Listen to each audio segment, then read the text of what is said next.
please.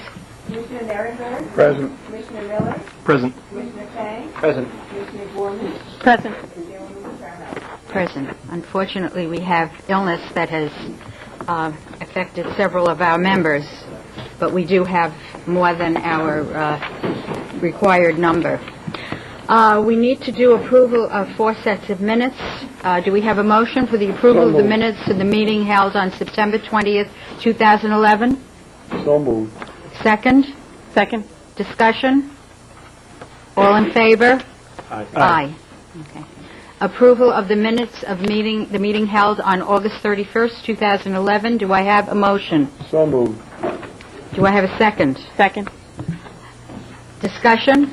Yes, I'd like to commend the chair in the manner. I believe this was the hearing that we concluded the certain phase of the landmark project, and I'd like to commend the chair in the fair and strong-handed way that she navigated the board and the public through a particularly challenging approvals process with many complex issues. I'd also like to express my appreciation to my colleagues for the conscientious and collegial manner in which they undertook the review process, particularly without judging or questioning the motives of the fellow board members. Thank you. Any other discussion? Thank you, Commissioner Fang.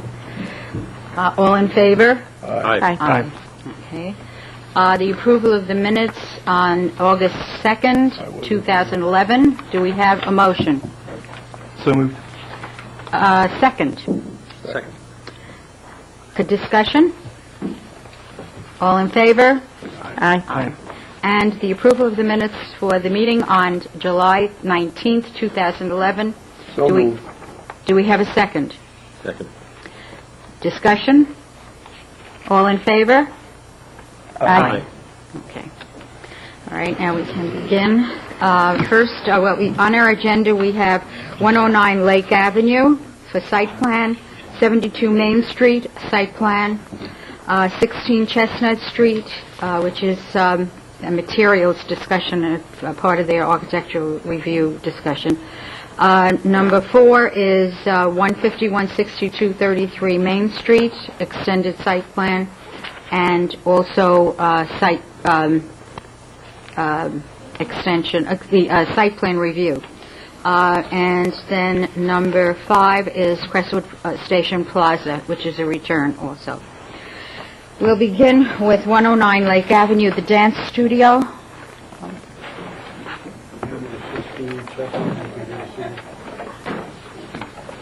Did you hear that on 16 Chestnut will not be here tonight? Chestnut will not be here? She Okay. called sworn out. Okay, fine. Oh, Chestnut's not going to be I've just been informed that Chestnut Street will not be here tonight, so we have one less. Good evening. Good evening. Please proceed with your... I'm a little nervous. Okay, well, we are basically trying to open a small dance studio in 109 Lake Avenue. It's Latin dance. We have our clientele, and basically hours would be from 7 to 9 and in the morning, and then we're going to reopen later on in the afternoon from 6 to 10 o'clock. So. That's basically to not interfere with the rest of the business next door. We're going to open in the morning very early, the 7 to 9, and we're going to have classes during that hours. And then we're going to have open the studio only to do registrations and information. And then in the afternoon, we're going to open from 6 to 10. Because we're going to have classes again with, sound and classes running. But in the morning, going to be from 7 to 9. To not interfere with the, business hours of the rest of the day. So your hours will end at 9 in the evening? No, in the evening we're going to finish at 10. At 10? We're going to open from 6 to 10, and in the morning we're going to open from 7 to 9. Okay. To help the classes. Okay. Now, you are not near any residence? No. So, okay. And the positioning of your studio in terms of other offices in that building or other businesses in that building, What is it that abuts your section of the building? We're in the Please back. talk into the I'm microphone. sorry. We're towards the back of the building. Basically, the dentist office is next to us in an insurance. But where the dance floor is basically facing Junkers Avenue. the back of Junkers Avenue and Angelina's to the side where the studio, where the dance floor will be. So we believe that that's not going to interfere nor cause any problems with other businesses around. And we are working with our hours that when they're in business is not going to affect them. Before 9 o'clock in the morning, and you're after the closing hour in the afternoon, is that what you're saying? Yes, exactly. The noise level, though, is it going to be within the acceptable level of the village? Absolutely. In the morning, it's basically mainly very 5 to 4 people, not many, or in private classes, small groups. That's why, and obviously the music is not going to be too loud. Our bigger class is going to be later on at night. That's why we put them at night, so we don't, have to interfere. And it won't be, you have to hear us speak. We can't have it too loud. Yeah, we don't use actually mics in classes, so it's very instructional classes. So it's Just to get different the steps classes. right. You're not having parties or things of that sort? No. Okay, No. because that's, okay. Not at all. Any other questions, discussion? Can you tell us about the parking situation again? The owner has a lot that basically allow us to use the whole lot. We have 3 spaces available for us throughout the whole day. Okay. It's assigned to us. And after 6 o'clock, we can use the whole lot. 23 23 spaces. spaces It's next to the beer bistro. in the back. The Beer Bistro, Yes. and that area is where Yes. the building's rented lots are. Right. These spots, rather, I'm sorry, the parking spaces for your building are there, and you have access to them. I'm sorry. You can park in some of those spots that the building has rented from the village, I guess, I'm not sure. But I think there are 20 spots that your building has access to, and you, as part of the renting folks, have access to those spots as well. Okay. But your hours are before and after business hours, so that should not really impact in terms of overuse or Right. whatever. Okay. Any other questions? No? Do we have a motion? Oh, To accept the proposal. right, I'm sorry. The motion's been made. Do we have a vote? Yes. It was seconded. Oh, the public, Madam I'm Chairperson, sorry. there's one Oh, open to sorry, the public. I am sorry. If you'll just take a seat, okay? And is there anyone in the audience who would like to make comments on this submission?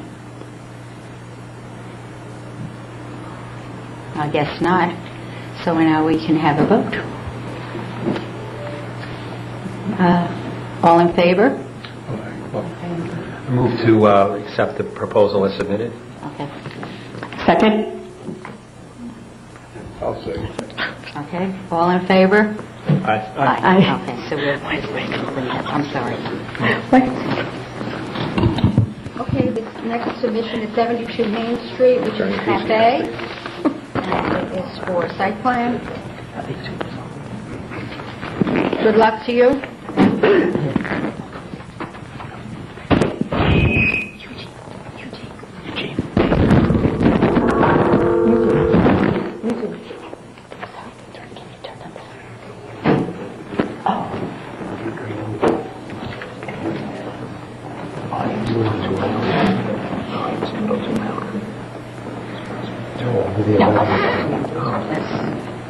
Just a tiny bit. Which one? The blue one, the white one?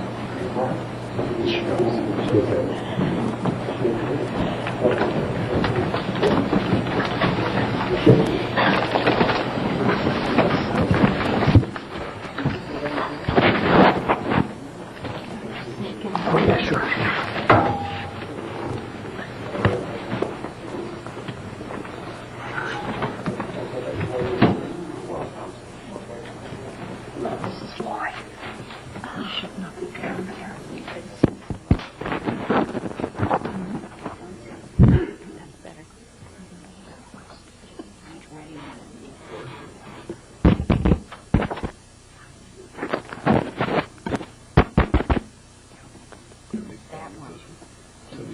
on your way out.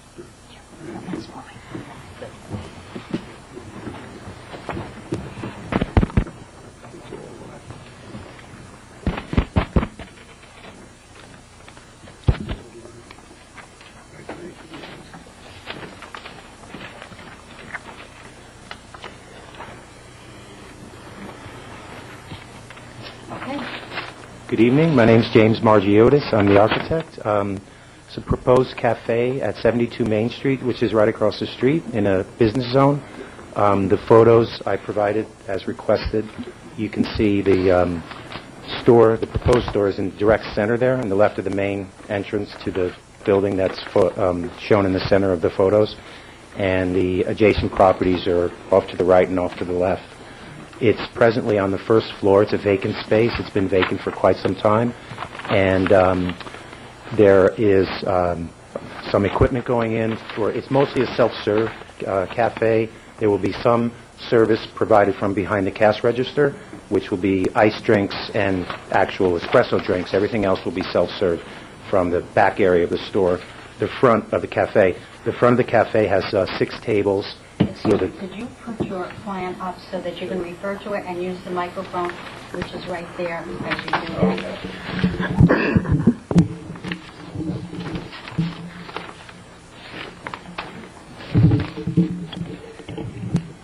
Right. At the front of the store, the cafe, there are 6 tables with a total of 19 seats, which is the maximum occupancy for that amount of square footage. And in this portion, it's all open to one another. The cashier station is right here, and the coffee will be made here. The ice will be served from under the counter here, and the espresso will be made here. Coffee will be then placed on warming plates in stainless steel carafes in these areas here, and people can serve themselves from that area or get drinks from behind the counter, as I said. And then there is a sink here as well, a refrigerated display case for sandwiches and salads, things like that need to be refrigerated like you reach into. Next to it here is a frozen yogurt machine. More counter space here for sale of baked goods, things like that don't need to be refrigerated. It'll all be prepackaged food. There'll be no cooking on the facilities. There's a handicap station here, a lowered counter with an open area under it for ADA accessibility. A refrigerator, glass front with soft drinks, and again more counters here for self-service of coffee. In the back there's a ware washing room with a big sink, mop sink, and shelves and storage, and a refrigerator. We've already been to the health department and responded to some of their comments, and this incorporates those comments. We will submit to them after we are heard by this board, resubmit to them.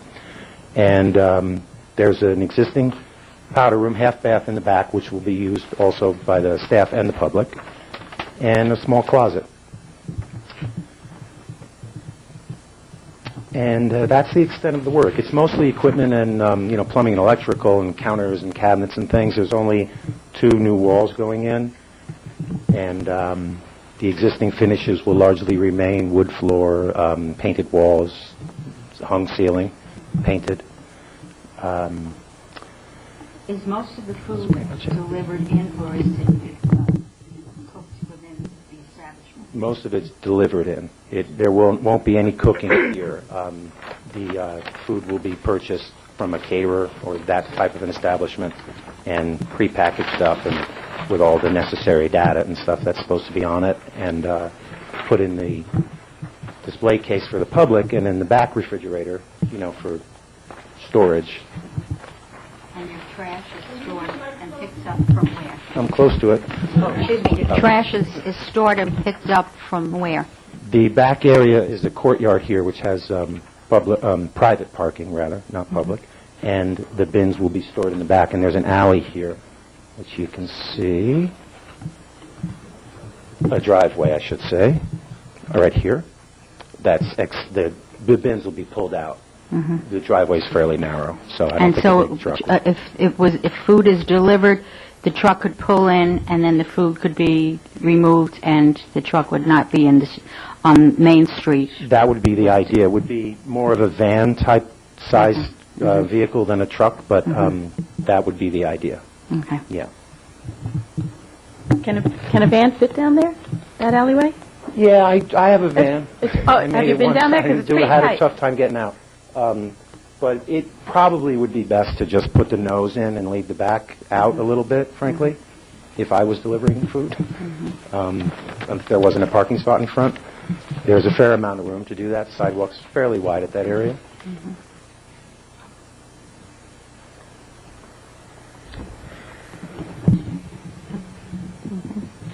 Are you doing anything to the front of the, The only proposed front work is an awning, which will go Right. next month before the committee. No changes other- to the storefront, no.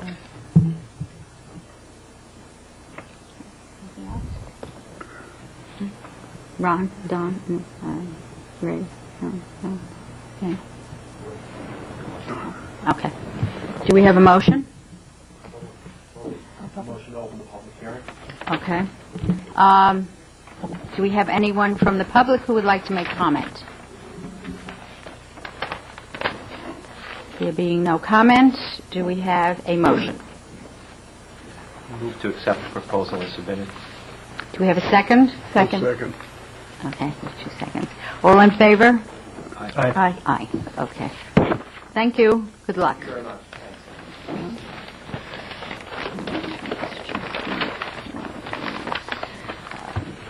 Okay, 150, 160, 233 Main Street for extended site plan. Good evening, Madam Chair, members of the board. For the record, my name is William Null with the firm of Cuddy and Fader. We're appearing before you to request a one-year extension of the approval for 146, 150 to 160 and Main and 233 Midland. As you know, we've been unable to move. We haven't moved forward with construction. We've been pending before you for an amendment to all but 146 Main. Our intention is still to continue with the amendment that we have on the other buildings. 146, we want to preserve that approval. And we don't want the underlying approval to lapse, which is why we're here requesting the one-year extension. We did, as you know from our work session, discuss with you a request that the property is fenced. We have not put a separate fence up around it, and we respectfully request that that condition be removed from the conditions that we need to comply with. There's a considerable expense to fence it, and our hope is to still be able to move forward and get underway with construction when we get the amendment approved. Discussion? The other conditions that have to be met, what's the plan on those? They're all met. The only condition that we hadn't met was the fencing. Okay, what about the, There's two other conditions, the removal of the Jersey barriers and the removal of the building. And they both done? Well, there's still a building standing in Jersey. No, the only building we agreed to take down was the, Excuse me, could you both use the microphone? the only building we agreed to take down was the Jiffy Loop, the Speedy Loop, And that was done. and that was done. And the Jersey barriers? Jersey barriers are gone. When did they go? I just didn't notice them. I think I see them down, I think I see them down on Yonkers Ave. Okay, I didn't even notice, Phil. I thought they were still up on Main Street. Yeah. We can just verify that, so it's simple. So it would be down to the fence and the building? No, the building that we were required to remove, we've removed. I'll check on which building. I thought it was all the buildings, but I'll check and see if it's Madam not. Chairperson, I have a copy of the minutes from October 20th, 2009, and I'll just read that aloud. Chairwoman Charamello motion to approve the extension application for 1 year with the following conditions, and the first one being the Jiffy Lube building be leveled within 2 months. You continue? Sure. Clean up the property on both sides of Midland Avenue. No heavy equipment may be stored on the site without site plan approval. A chain link fence with slats must be erected within 2 months to screen the site. Remove the current barriers and replace with suitable barriers. And that the building which will remain on the site is subject to existing zoning code requirements. There was a motion that was seconded by Commissioner Nirenberg, At that point, Mr. Knoll asked the board to consider a 2-year extension, as investors may not be as agreeable if the approval is close to its expiration date. The board had voiced their concerns approving a 2-year extension, as the applicant would not have to appear before the board to answer concerns regarding the maintenance of the property. And Bill Williams, the building inspector, noted that the property could be monitored through building management. At that point, Commissioner Nierenberg motioned to amend the approval to include a 2-year extension with the building department supervising the condition of the site. That amendment was seconded by Commissioner Leo, and the resolution was carried by the board with a vote of 5-0. Question on the fence. Now, you were just asked about the fencing, and no, is there a fence around the perimeter? There is a fence, yes. It's just not the fence with vinyl slats, and we'd really rather not spend the money to put that in and then have it removed for the rest of it. So we believe it's safe and appropriately fenced.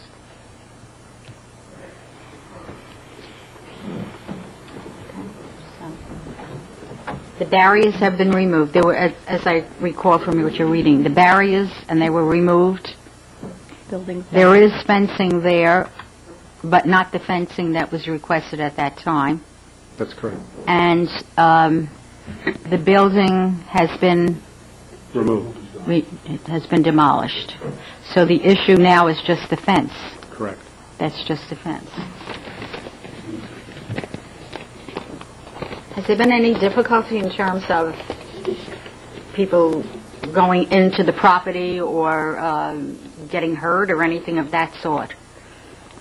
Not that I'm aware of. Nobody's filed any complaints, and I've had no issues with trespass or vandalism. There's nothing there. I mean, when there was equipment there, there was some incidents about vandalism to the equipment, but there's nothing there anymore. Okay. So, I mean, they're literally just 2 vacant lots.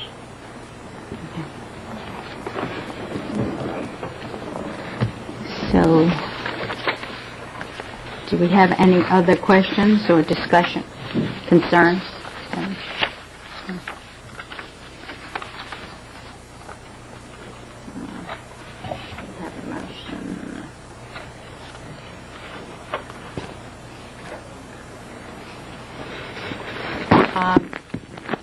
I'm going to ask for a brief recess, okay? I'm going to call for a brief recess.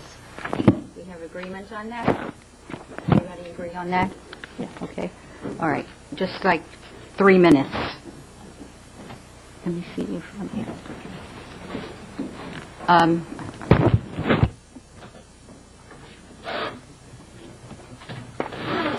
What part of this motion would be removed if we did not do this whole thing without? That's misnomer. Just slats. Yes, what slats? Unless you guys have said you agree. Okay. Is it necessary? As far as I'm concerned, it's not. Okay. So, I think it's going to be, I think they want to do it as soon as possible. Yeah. No, I'm sorry.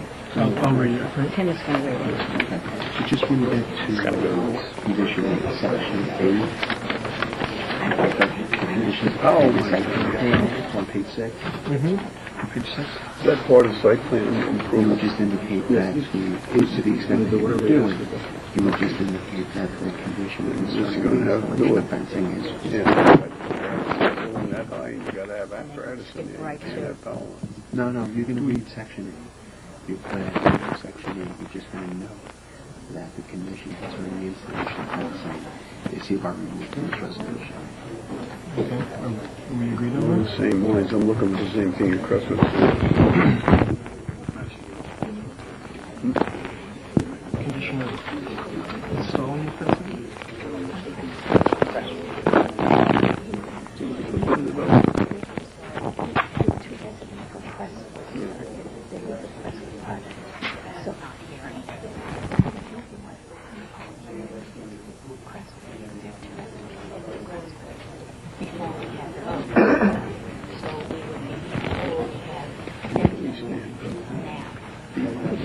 going forward became a lead agency with this new plan, talking is that about null and void or what? Okay, yeah, we're talking about it now, because we don't have Okay. That's when that comes. Yeah, when that comes, she just wanted to know that. But because of the new application, it might require you to But anyway. I think they did it, didn't they? Oh, you're going to have to run this. Yeah. That's what kids That'll do. completely change the nature of the neighborhood. Just hit the high points and go right to the end.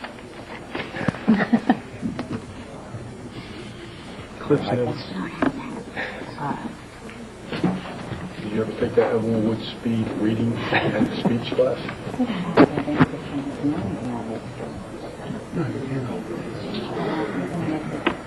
Okay, I'll just ask you.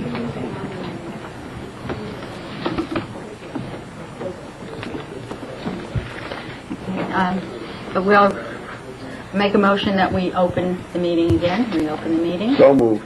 Okay. I'm going to bring your microphone close. Yeah. Okay. Did you have anything to add, Mr. Null? No, Okay. unless you have questions, I've got nothing further to add. I think we don't. Thank you. Okay. Do we have any folks from the community who would like to make comment? I guess not. Okay, do we have a motion? Who's going to read the, Jim. you going to read it? Yeah, you read it. Should I read it right now? We have a motion. Go ahead. Village of Tuckahoe Planning Board, Village of Tuckahoe, New York, in the matter of the application of Medora Corporation, Glenmark Partners, LLC, premises 146, 150, 160 Main Street, 233 Midland Avenue, Tuckahoe, New York. Applicant. Findings of fact, conclusions of law, and decision. Background and findings of fact. The applicant is the record owner of the premises commonly known as 146, 150, and 160 Main Street and 233 Midland Avenue, Tuckahoe, New York, and identified on the tax map of the Village of Tuckahoe. The Village as Section 29, Block 4, Lots 1, 3 through 8, 13, 17, 33, 36, 39, and 40, and Section 29, Block 9, and Lots 1 and 25, the premises. The premises is located in a business residential zoning district and consists of approximately 2.4 acres of land. A, the current nature of the application. The premises consists of several tax lots on which buildings and/or parking facilities are proposed to be constructed and utilized for a mixed commercial and residential use. On 233 Midland Avenue, the building designated as Building 1, as set forth in the applicant's environmental assessment form dated June 2011, would be a three-story building containing approximately 24 dwelling units, having an address of 233 Midland Avenue. Pedestrian access would be from Midland Avenue with vehicular access from Midland Place. Further, residents parking their cars in the parking structure would have direct access from the parking structure into 233 Midland Avenue. On 160 Main Street, the building designated as Building 2 in the applicant's environmental assessment form dated 2011 would be a four-story building containing approximately 63 dwelling units, having an address of 160 Main Street. Pedestrian and vehicular access would be from Midland Place with parking provided in a 204-space parking structure integrated into the rear of Building 2 and the base of Building 1. The parking structure would include 3 levels of above-ground parking and 1 level of below-ground parking. This parking would be shared by residents of 233 Midland Avenue, Building 1. On 150 Main Street, the building designated as Building 3 in the applicant's environmental assessment form dated June 2011 would be a 3-story building containing approximately 34 dwelling units and approximately 3,500 square feet of commercial use in the ground floor fronting on Main Street. Off-street parking would be provided in an at-grade parking area, approximately 18 spaces, below the building, approximately 38 spaces, and would be accessed off Midland Place. B, relief from the zoning ordinance. To achieve their development goals for the premises, the applicant sought a special use permit from the Village of Tuckahoe Zoning Board of Appeals, the Zoning Board, allowing them to utilize the premises for residential and commercial uses. In addition, the applicant sought relief from the Village Zoning Ordinance with respect to the following issues. 1, the number of stories, 2, floor area ratio, FAR, and 3, building height. The scope of the relief requested through the area variances was as follows. Floor area ratio, 160, 233 Midland Avenue. Required 1.2, proposed 1.48. Height in feet, 160 Main Street, 42 feet required, 43 feet 9 inches proposed. Number of stories, 160 Main Street, required 3, proposed 4. Parking, total residential and commercial, 150 Main Street, required 129, proposed 53. 160 Main Street, parking required 140, proposed 216. After conducting public hearings and extensively weighing the proposed benefits against the burdens of granting the above relief, the zoning board arrived at the well-reasoned determination that the relief requested by the applicant would have no detrimental effects on the surrounding community. Additionally, the relief requested was found to be consistent with the pattern of uses and development in this area. Thus, by a March 12, 2008 resolution, the zoning board granted the relief requested by the applicant with respect to the special use permit sought, as well as the area variances. C. Planning Board Review.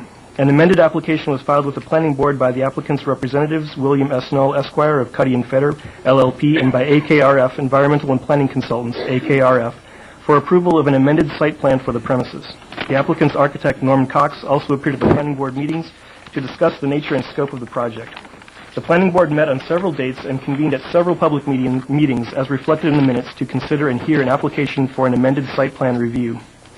William S. Knoll, Esquire, and AKRF, among other parties, represented and spoke on behalf of the applicant at the meetings and public hearings.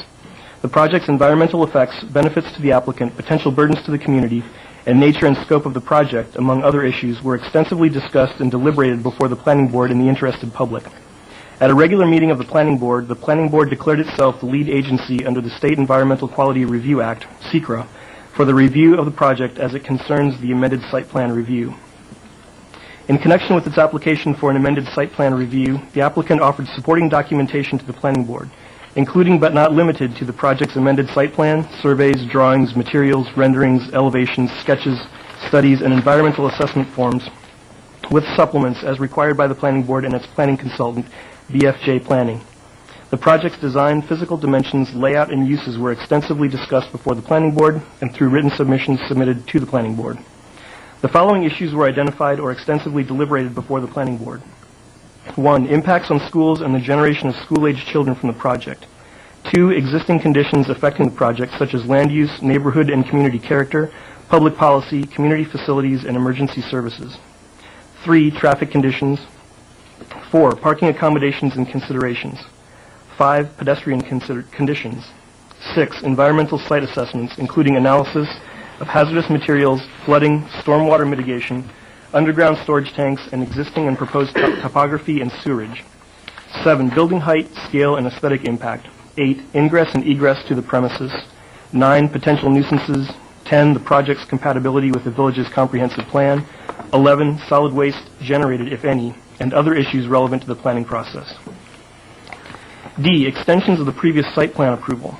On November 10, 2008, this Planning Board granted conditional site plan approval so the premises may be developed with a project that then consisted of 4 buildings that would improve the premises with 2 live-work loft units at 146 Main Street, commercial space and 18 residential units at 150 Main Street, and 70 residential units at 160 Main Street and 233 Midland Avenue.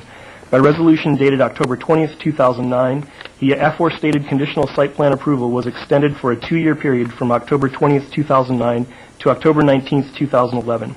The applicant now requests that an additional 1-year extension be granted on the conditional site plan resolution dated November 10, 2008 that originally granted conditional site plan approval to the applicant. The applicant has requested an extension of the conditional site plan approval granted by this board on November 10, 2008 to construct, use, and maintain a mixed-use building at the premises. The applicant seeks a 1-year extension of the prior approval. The applicant asserts that there have been no materially changed circumstances since the prior approval was granted. Based on the foregoing, it is resolved that the site plan approval referenced herein that was previously granted is hereby ratified and reaffirmed as granted to the applicant, so that there has been no lapse in the continuity thereof.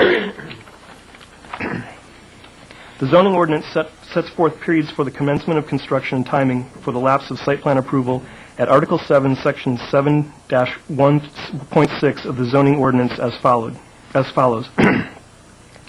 Expiration. Unless other provisions are specifically set forth by the Planning Board in connection with its approval of a site plan, such approval shall expire if substantial construction is not completed within 1 year of approval, or if all required improvements are not completed within 2 years of approval, or if the construction or use shall cease for more than 6 months in any 12-month period. In recognizing that the Planning Board had previously granted a 2-year extension to its conditional site plan approval for this development due to the current financial challenges facing the commencement of construction and the absence of any materially changed circumstances that would warrant any different decision than that granted by the prior approval, this board notes that demolition of a portion of the buildings on the premises has been completed. Based on the foregoing, this planning board has determined to extend the conditional site plan approval dated November 10th, 2008, as extended for an additional period of 1 year to expire on October 17th, 2012. The applicant and/or interested third parties are notified of their respective rights to appeal this decision or any part thereof in accordance with the New York civil practice law and rules. E. Conditions of the previous site plan approval. The planning board's extension herein of the prior site plan approval for the project is subject to the conditions set forth in the resolution of the planning board granting site plan approval dated November 10th, 2008. And further, those conditions set forth in the resolution of the planning board extending the site plan approval for a 2-year period dated October 20th, 2009. The conditions set forth in the prior grant of site plan approval dated November 10th, 2008 are incorporated by reference herein as if fully stated and repeated herein. The conditions set forth in the October 20, 2009 resolution of the planning board extending the site plan approval for a 2-year period are incorporated by reference herein as if fully stated and repeated herein. The condition of installing the fencing is hereby removed from this resolution. F. Secra. Based on the foregoing, the planning board of the Village of Tuckahoe finds and determines that 1. The action taken herein is an unlisted action subject to the requirements of Secra. 2. This planning board is in possession of all information reasonably necessary to make the determination as to environmental significance of the application for extension of the site plan approval. 3. The action taken herein shall not have any significant impacts upon the environment and declare that a negative declaration be adopted with respect to this action. Dated Tuckahoe, New York, October 18th, 2011. Do we have a second? Second.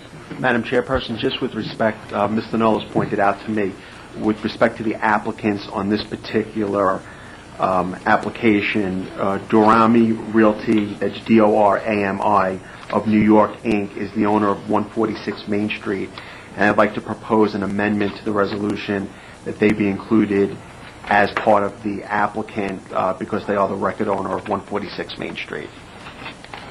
And that is our request, Madam Chair. Thank you. So, Everything else Just an remains the amendment same. to the It's just- resolution. it's just do in we the have a caption motion itself. for this amendment? So moved. Well, which, okay, we're going to take it. Okay. Claire, you said second? I second it. Okay. All right, discussion. All right. All in favor? Aye. Aye. And do we have to do another aye in terms of the whole resolution? Because that was voting on the amendment to the resolution. So do we have now to have another motion to accept the resolution with the amendment in it? Or did our last motion carry both? If that was just an motion on the amendment, we would have so we a now have- second resolution to approve the resolution read by Commissioner Miller as read into the record, and Commissioner Miller added in the condition section, he added an amendment that the installation of the fence would be removed from this approval. So the board can take a vote on that. Okay, so moved that this resolution be, that I make that motion at this point. Do we have a second? Second. Discussion? All in favor? Aye. Okay, Thank you very much. you're welcome. Okay, now the second part of your presentation is, Okay, we are here as well on the amendment Site plan. for the site plan application, which was in part referenced in the resolution that Commissioner Miller read. The one outstanding issue that we discussed at the work session was what improvements would be made to the Main Street Park, and I'd like Glenn Vettermile from Glenmark to address that. Thank you.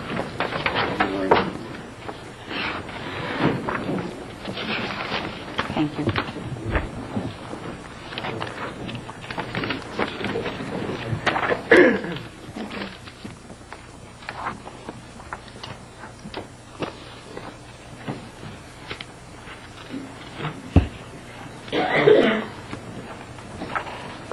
Hi, Glenn Vettermile, Glenmark.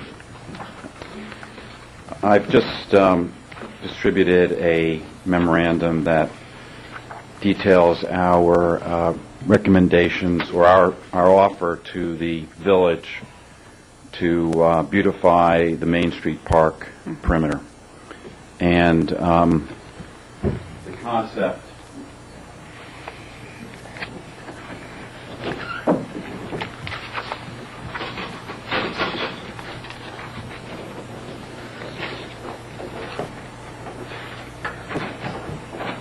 has been discussed.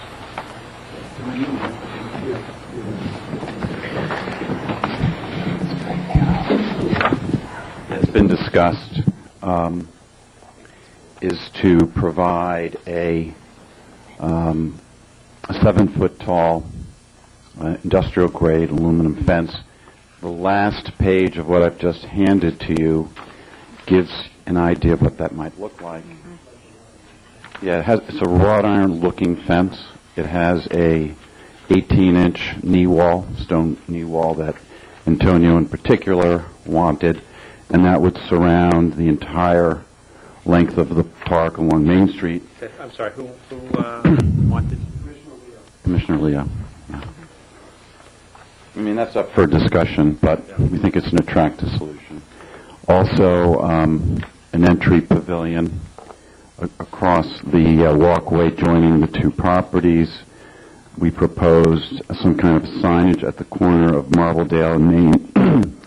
Also a planting strip, irrigation, benches potentially, and lighting. So for a total budget, a contribution from us of $125,000.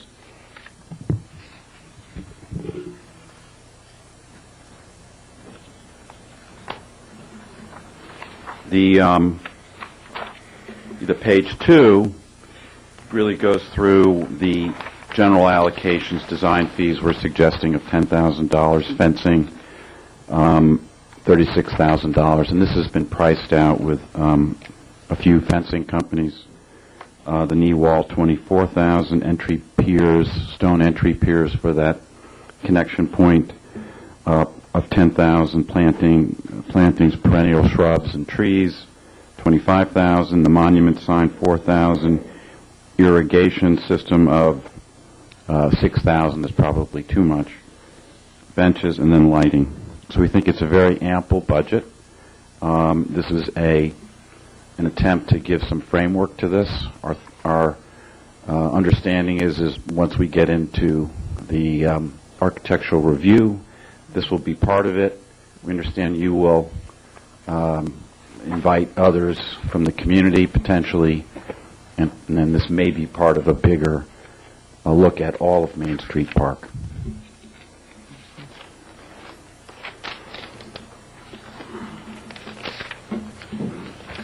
And your intention for the actual construction of these improvements would be that it would happen during the construction phase of your project by your contractors, if that can happen? I think, yeah, the general thought is, yes, we would oversee it, obviously getting some indemnifications from you to go on your public land. We would be very willing to facilitate it.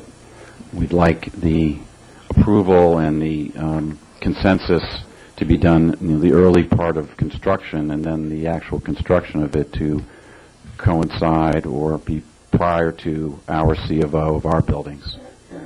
And the construction period of our buildings, the 3 buildings, would be about 18 months.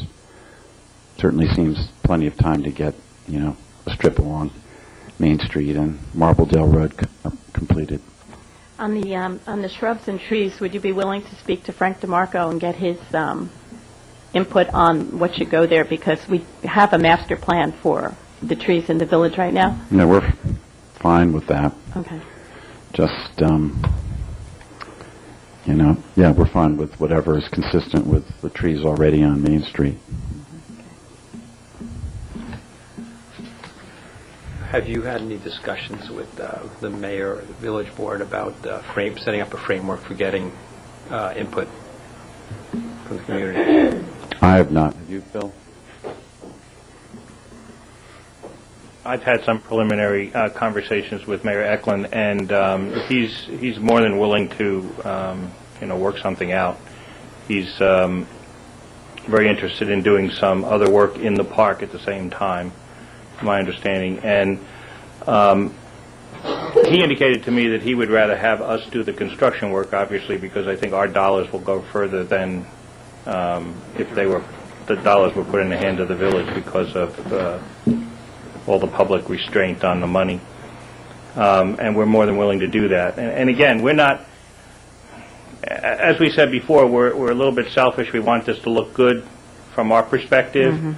And we're flexible as to how that is accomplished. But we're more than willing to work with whoever the village puts together. Are you saying that you would then work in concert with the village in terms of the timing Correct. of the reconstruction of both the park and the... Yeah, I think the village has to take the lead on this. I don't want to be in charge of it. I want to be the facilitator of it. Yeah, I guess I just wanted to know one sentence in, I guess, the first paragraph, which is your overarching goal is to create a new and beautiful gateway to the downtown village for those entering the village and from Winter Hill Road, Marbledale Road, or Midland Avenue. Both sides of No, understood. project and Understood, but I just wanted to caveat that added to that should be also to make the park, more quality environment and functional for the people who use it, including who would include amongst the residents of the new buildings, I think. So, and, within, certain, parameters that you outlined further down. But I think that, putting up a fence and a sign to make it more beautiful should be the whole and sole goal. but our contribution is focused On that on the perimeter. Right, understood. But I think I just wanted to parse this a little bit and not to lay the sole responsibility for improving the park on this project. But I think that that can't be the only goal. Is just to improve the gateway aspect to this. We're looking for this to be a catalyst as an overall improvement for the community. Right. And I think what we were looking to do is to just acknowledge that there's a benefit to us in doing it. Right. We want to facilitate the village enhancing that corner, but obviously it's a community asset. It needs to be accessible and attractive to the community, as well as beneficial to us. Right. So we're looking for the village to lead the way in bringing together community input in a manner where the village will be satisfied with what we're able to underwrite and fund Right. within the limits of what our proposal is. Right.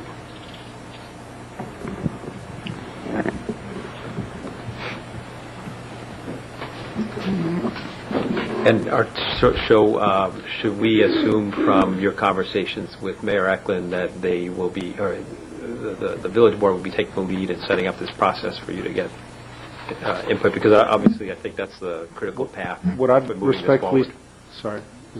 what I'd respectfully suggest is that a condition of the site plan approval before we get to the architectural review component be that we apply to the village board to approve and establish a method for implementing our offer to enhance the park in a manner to be consistent with this proposal, but including community input.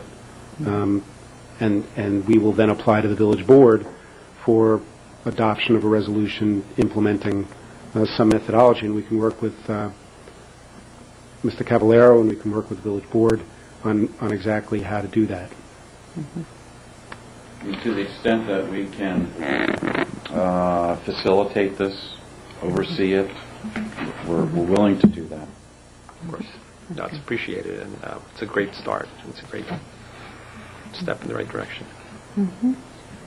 The one last item, I know that Mr. Williams had sent a letter to the fire commissioner saying, if you please respond to this, but if you don't, we'll assume that you've got no comment. And my understanding is that there's been no response. So our understanding, as we discussed at the work session as well, is that clearly we're subject to fire code compliance in the design and submission of any construction drawings prior to the issuance of any building permit. And we will certainly do that and certainly coordinate with the building department and the fire department as we move forward to that point. We're now sort of in between. There were no issues that came to light that prompted the fire commissioner to say that there was any issue at all before this board. So we hope we've finalized the details for site plan approval so that we can then move to the more to the architectural components to be addressed once we step through getting the approval for the site plan resolution. Okay. Mr. Cavallero, no response given to you either? No written response. No written response, nothing. So silence is acceptance, I guess that it's... In terms of the letter, did indicate that... the microphone... let me see if I can just look at the letter.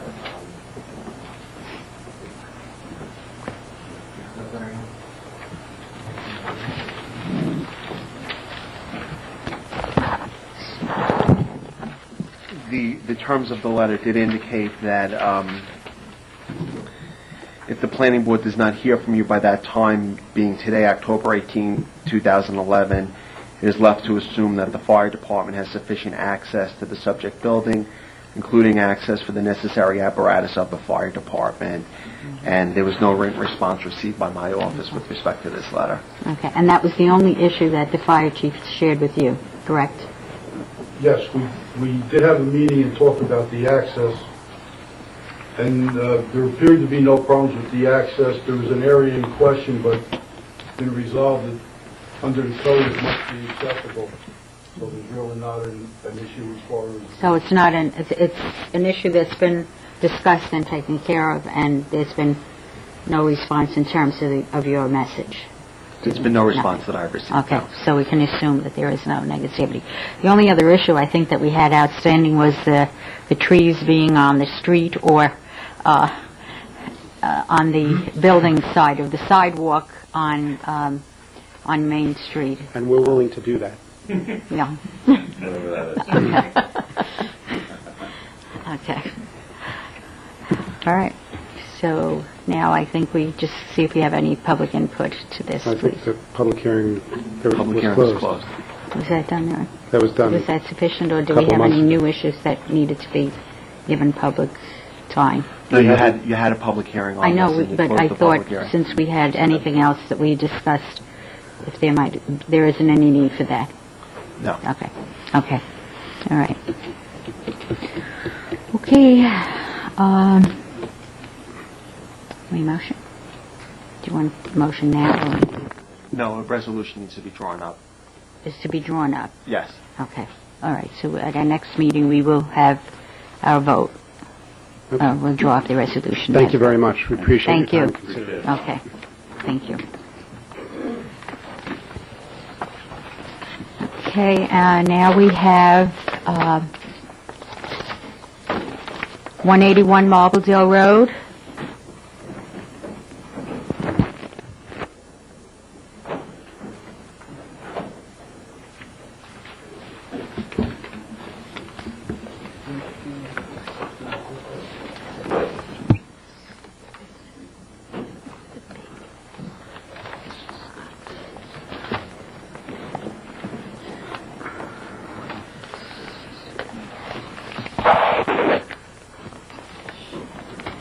Good evening, Madam Chairperson and members of the board. My name is Jack Hughes. I'm an attorney with the law firm of Bertine Huffnagel. I represent the applicant in this matter, which is seeking a site plan approval for the proposed development of 181 Marbledale Avenue. Just as an initial housekeeping matter, if we could amend the application to reflect the fee owner of the property is Grazia Realty, LLC. It's an LLC that's owned by Mr. Cacciola.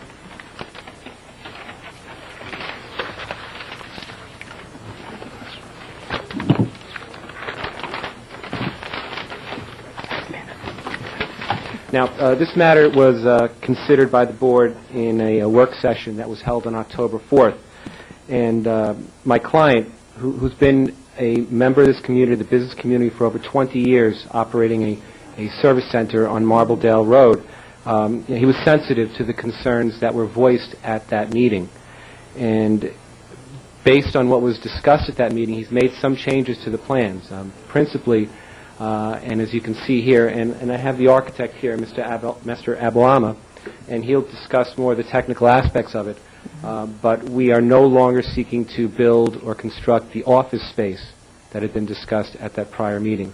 Now we're just looking at the service center and the service repair building, and we're looking at the car wash. So we've scaled it back to meet your concerns.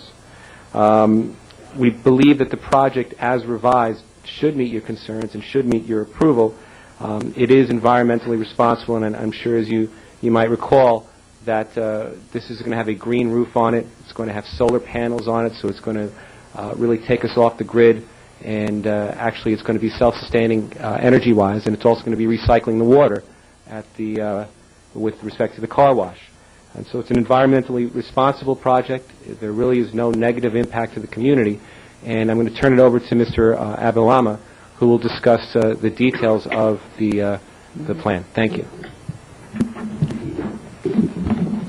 Good evening. My name is Tom Abilama, architect for the applicant. Since the last time we met, we heard your concerns in regards to the office space. So since then we have decided to keep the car wash and the repair shop as indicated on this plan. The 3-story above that, the office space above that, is eliminated right now. Just like to run you through the traffic motion that can happen here. This is Marbledale here. The approach is from this side. There's an existing building right now which we're taking out about 35 feet away from it in depth and adding to it in the back, as well as constructing a new 1-story repair shop, about 4,500 square feet of it. So the approach is from here, and the queuing would happen along this side, and then we'll approach the car wash going through the tunnel out here, and the drying area will be outside. Another change that happened is that we removed the canopy that we proposed at the last phase. There's also the approach to the repair shop will be somewhat independent from the queuing area, and therefore also we're proposing to have some employees parking as well as parking for the repair shop, as well as incidental parking for the car wash, which would not be in total conflict right now anymore with the queuing going into the car wash. The property itself, as you can see right now, there's this 1-story building, and there's land behind it about 30,000 square feet, of which it slopes down from this point down to here. At this point, the natural grade is about 15 feet lower than this level in here, the existing repair shop. So therefore it makes sense to level the site by providing parking underneath for the use of the repair shop also. As a preliminary attempt, we also... How many parking spaces? There will be roughly about 38 spaces. That's just for the cars that are being repaired? Yes. Yeah, they'll be stored overnight and such. And do you expect that there'll be 38 cars that will be... Well, actually, we're allowing ourselves to have as many as that. We might not have the need for them, but it'll be a structure that's needed to level that approach to the car wash and the repair shop. You're saying you have to level that anyway, so you're going to make use of that or excavate that? Yes.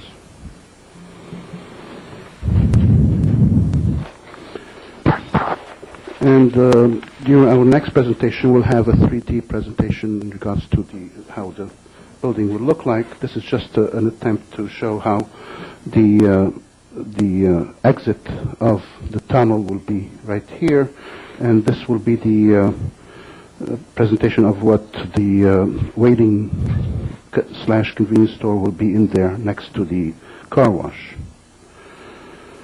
So, excuse me, you'd have curb cuts on the left side of the door and overhead door into the car wash? Yes.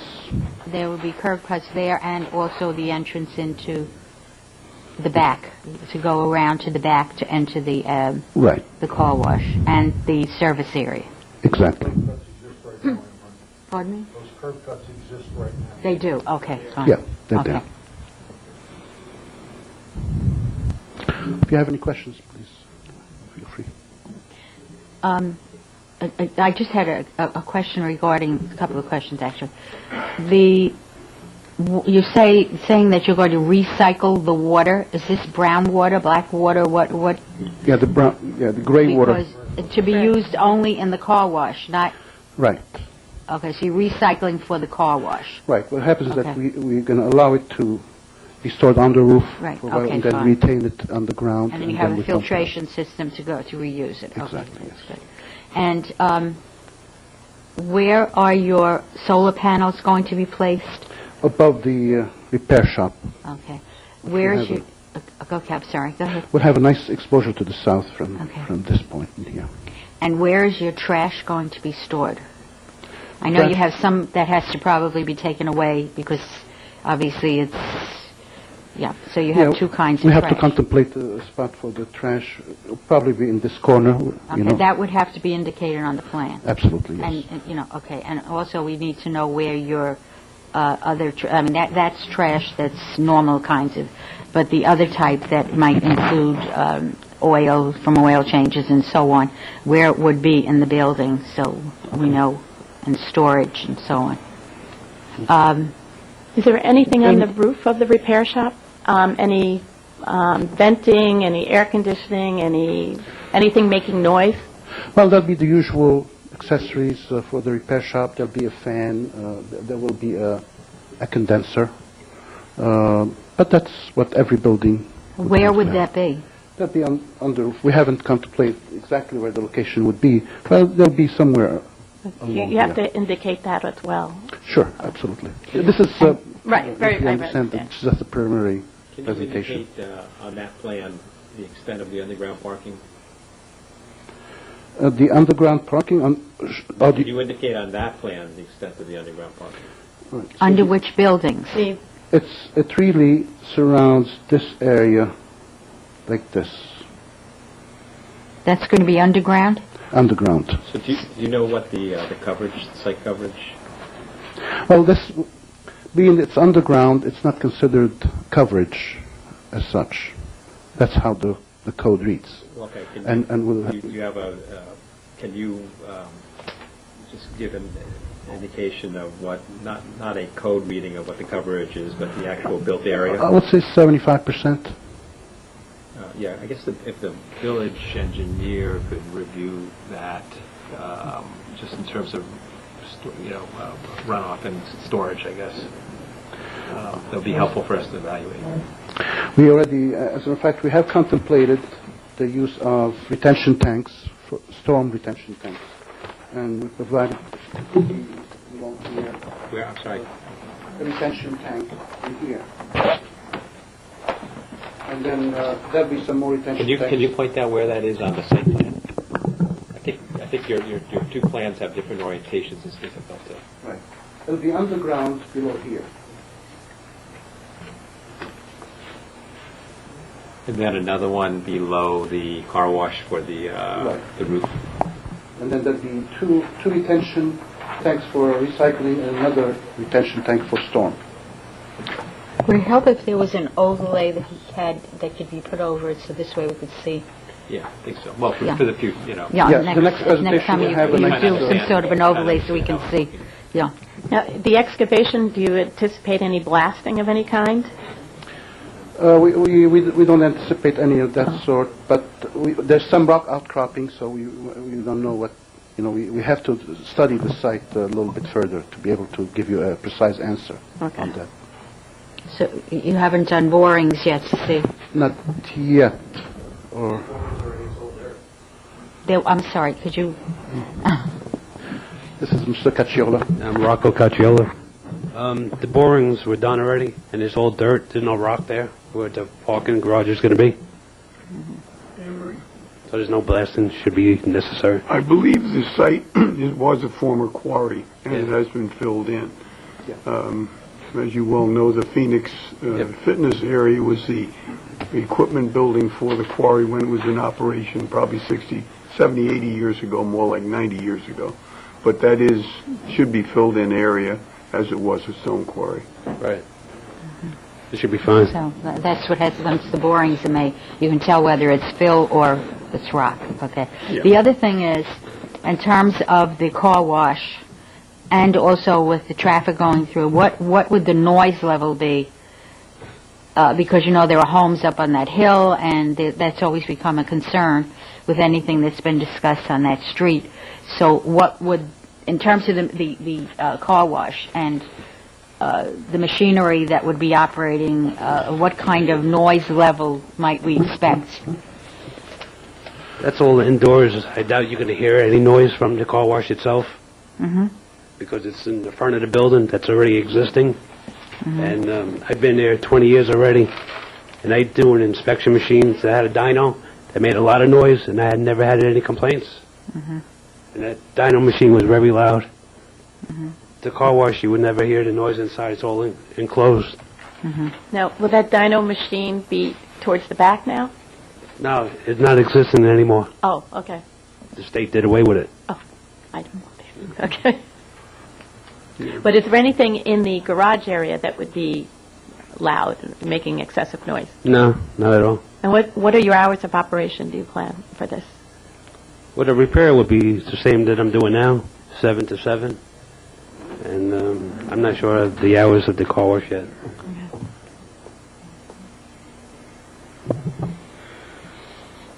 Actually, the nature of the hill in here allows us to buffer the noise a bit from the residential zone. Yeah, it's also amazing, though, how much it carries up into the hills. Now, the existing building is this the building that's going to be the car wash, basically? Yes. Yes, okay. What's this here? Right, right. So we're taking, whatever we're taking away, we're adding to it in the back. Okay. If you're, if you're doing, just a suggestion, if you're doing some three-dimensional views, I guess ones that are most of interest are the view from the street. Absolutely. And perhaps the view from the upside of the hill. I don't know if my colleagues have any other areas that are of concern. Yeah. But those probably seem to me the most Sure. germane for us, for our deliberations. Absolutely. Do you have any questions? No, just a comment that the... Maybe you can come up here because he's using that microphone. Okay. The property that's directly behind this is approximately 50,000 square feet of vacant land. You can see here, it's all forested area.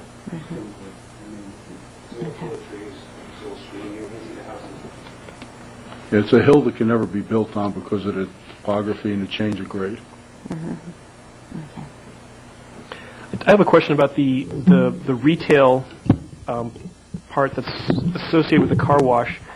That was described as sort of convenience store kind of retail.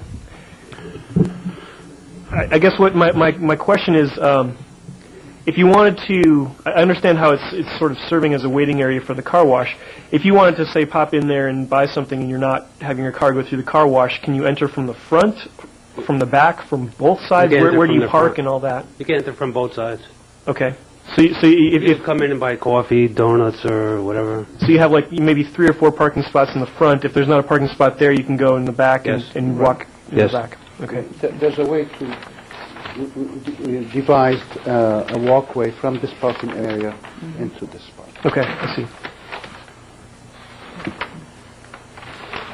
The other thing that might be valuable or useful, instead of, or maybe in addition to the view from the other side, would be just if you had a larger area map that zoomed out a little bit from this scale site plan, which you have at 1 and 20, to just sort of document and illustrate to the board sort of what the context is and the nearest, residential, so forth. Or, Five properties on each side. Yeah, no, I understood, but just if you had it down, you could take people through and explain to the public. It could be an aerial as well, to scale, so everyone understood that.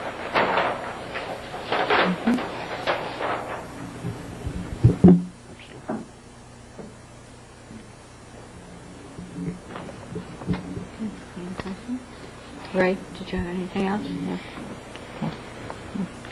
Okay, then I guess we'll see you next month. Thank you. Thank you. Oh, public.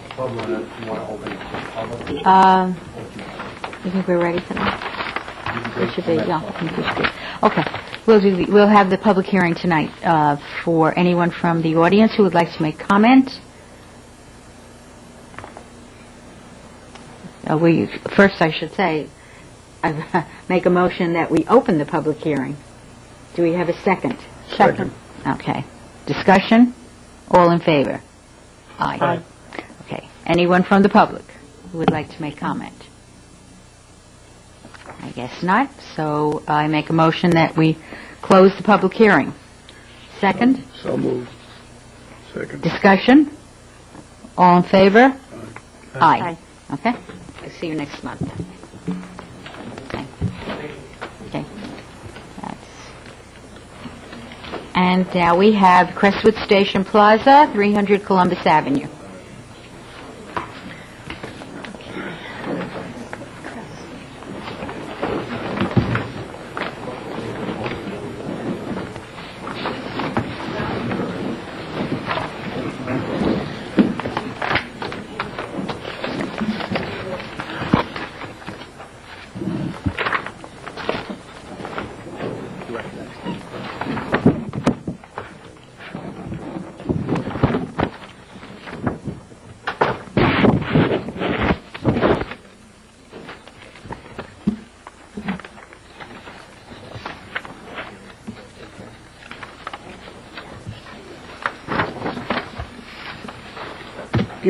Good evening, Madam Chairman, board members. I'm John Richmond. I'm one of the partners for Crestwood Station Lofts.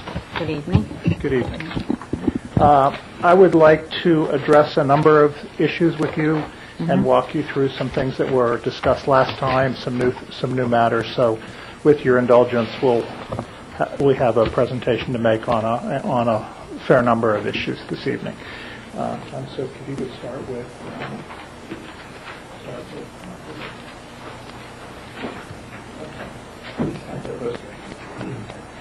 I'd like to start with kind of a global issue, which the questions were asked about why we were presenting the kind of unit that we were presenting here, the open loft-like unit.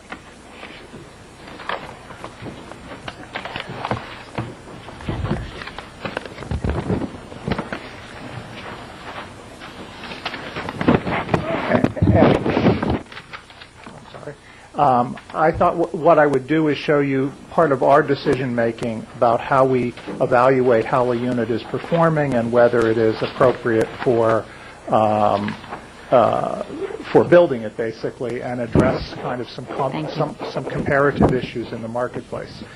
The unit, the project that has the most comparable units, the most recent one that would be helpful is Blueback Square, which is in West Hartford, Connecticut. And what John is passing out to you are 3 pieces of paper, one of which shows the variety of loft-like units that are at that building, a table that shows the comparative rent structure in Hartford, and then also some comparative small units. Questions were asked last time about how this unit compares to senior assisted living housing units. So let me first walk you through the table. And John, if I could have a copy as well, if you don't mind.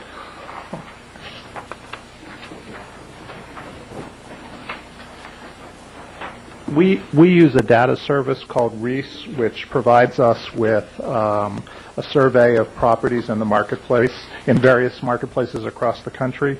This is Reese's report for all of the Class A apartment buildings in Hartford within a 8-mile or almost 9-mile radius of West Hartford. So this shows you all the buildings that are in that marketplace, and then we've put the lofts at Blueback Square at the top of the list in red. What you see is that the unit that we have there is 623, on average, 623 square feet, and gets an average rent for a one-bedroom of $1,746. That's the current average. If you look at the if you look at the next highest rent in the market, the next highest rent, that would be is also shown in red. That's for the lofts at Main and Temple. Gets $1,835. That's the top of the market. That unit, on average, is 752 square feet. So that unit is almost 15% larger. Gets an average rent. I know this is a lot of numbers, but that's an average rent of $1.83 a foot, whereas Blueback Square for the smaller unit is getting $2.80 a foot. It gives you some measure of how popular this unit is with the public. This is giving a unit that is significantly smaller in size is capturing virtually the top of the market rent comparatively. So if you look at, for the studio, it's getting $1,746 versus the top of the market one bedroom is getting $1,835. So within $90 of the top of the market for a unit that is, instead of 1,058 square feet, is 623 square feet.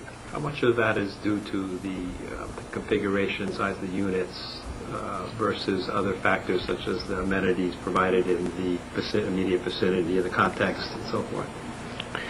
You know, it's hard to get inside people's head in terms of decision making, but the units that are at the top of the market are in downtown Hartford in what is conceivably in their CBD, and the loft, Hartford 21 is a 21-story high-rise building with full amenities. In fact, these rents really understate the difference because in those buildings, heat and air conditioning come with the rent, and whereas the tenants pay all electric and get no heat or electricity at the lofts. So can I say for sure that, they're not side by side, they're obviously in different locations, but there's a difference in the units. Partly it's an efficiency of design, partly it's not providing something that people don't want necessarily, a dining room table space, extra hallways. These are very efficiently, as I tried to present to you previously, these are very efficiently designed units so that the square footage that's offered is exactly the square footage that people want.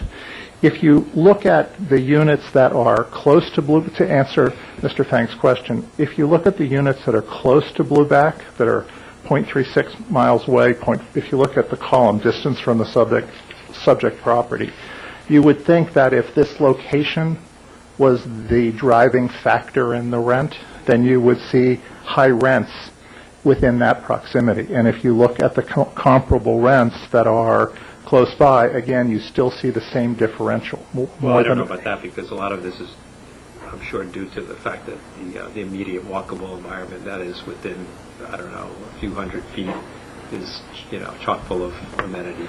Well, it's true. I'm familiar with the project, obviously, and but there are a lot of other things that are, working in its favor. There are, but 0.36 miles away is 1,500 square feet, 1,500 lineal feet from the property. So that's not much of a distance, and if you were going to see... Those buildings were also built in 1951 and 1952. But they've been renovated. That's the date they've been built. But if you look at the Class A, these are just Class A properties. So we didn't give you the Bs and the Cs. I guess I'm trying to we're not trying to parse out data because none of us are statisticians, but I'm just trying to understand the extent to which you believe that the immediate environment in the plaza, the retail offerings, the foods, and so forth. Sure. I'd like to just parse out and get a better understanding the extent to which you believe that the same factors that Crestwood Plaza and the immediate vicinity would factor into your thinking here? I think, as we said to you, the most important three things in real estate are location, location, location. So I agree that the location is a very important thing, but Crestwood Station is a location that is highly important to the high rent-paying market. So while it doesn't have the same amenities and look that Blueback Square has, it has something that people are willing to pay a high dollar price for. So we see it as a comparable. Downtown Hartford obviously has a desirable, if you look at where the high rents are, the other high rents are clustered in downtown, which is a locational decision as well. So yes, location is a critical factor in people making a decision. Amenities and transportation is another critical factor. We think that the Crestwood area is a lovely, walkable pedestrian area. It's got 20 businesses. It's a nice, cute environment. It's certainly better than living on Central Avenue or, other places around. So, and it has an amenity that is a very, very highly prized amenity in this metropolitan area, which is you walk a 2-minute walk, a 1-minute walk to a train station. So it has a comparable set of important things. It's a great place with a great amenity. So, but the question I have, it follows up what you had asked previously. How many of these apartments are railroad apartments? They're all, if you look at this, if you look at the data we've provided you, out of the 48 units in that building, 34 out of the 48 units are these same units. And they're railroad apartments? Or they are loft. They are exactly the same unit, ma'am. The same 42 by 15 kind of shape? The 44 and a half, yes. By 15 or whatever. By 14. And these are the plans that we've provided you. Yeah. So the crux of all this is that this size and format and configuration can be a luxury product. It can be a luxury product. I mean, the question as to whether it'll be a desire, in Hartford, it is virtually the top of the market. If you look at it on a per square foot basis, it is outpacing everybody by a mile. What's the vacancy rate there? That's not shown in this. There's about an 18-month waiting list. Okay.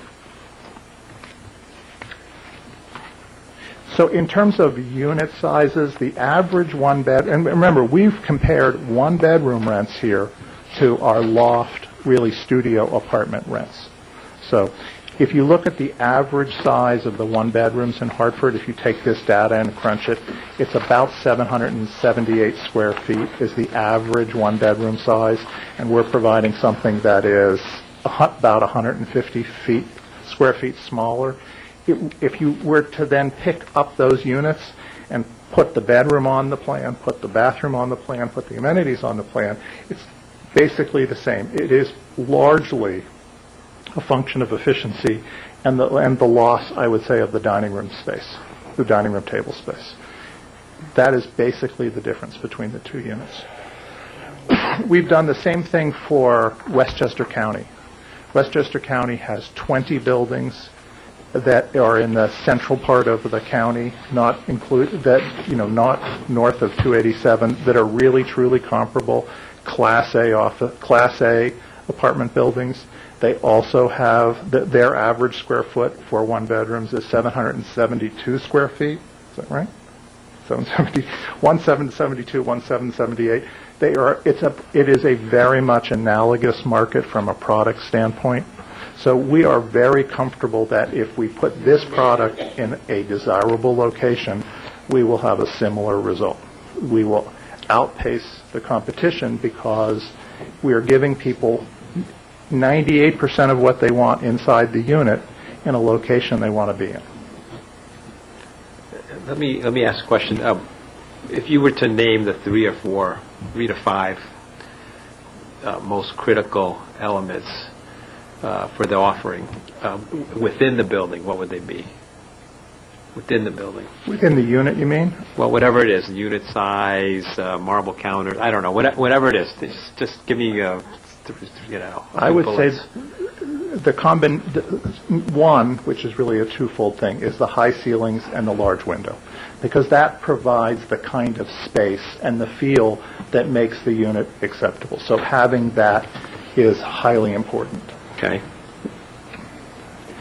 We haven't done the kind of rental survey that I've done it in other markets where you Yeah, but there was literally a ask gut people feel what because it's but I will designed, certain things that are in there. I will so tell you just wanna get an idea. what we think is important.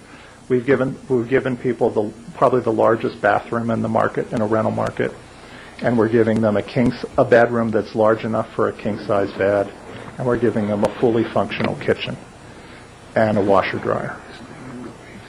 There's lots of design features in the unit that we think add to that look, but there's the wood floors in the living room area. There's a condo look to the kitchen cabinets and appliances. There's ceiling fans. There's track lighting. There's brick wall. So it gives that loft high-end feel in that package. So we're giving somebody the sense of a luxury unit in a small package. What's the ceiling height? We'd like it to be 9, and I'd like it to be higher. It's a function, frankly, of a structural system. If it's wood truss and we'll have to have a hard ceiling, then it's probably 9.5.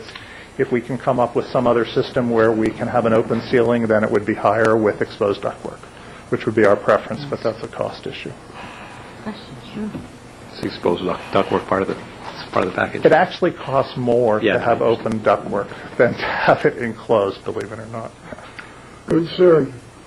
Couple of questions. Number one, where do you live? What community? Oh, that's a tough question, but let me put it this way. You live in a community which is residential. You are trying to put this structure in a residential area, which I don't think you really appreciate. The Crestwood Station area, sure, it has a few businesses, but it is a residential area.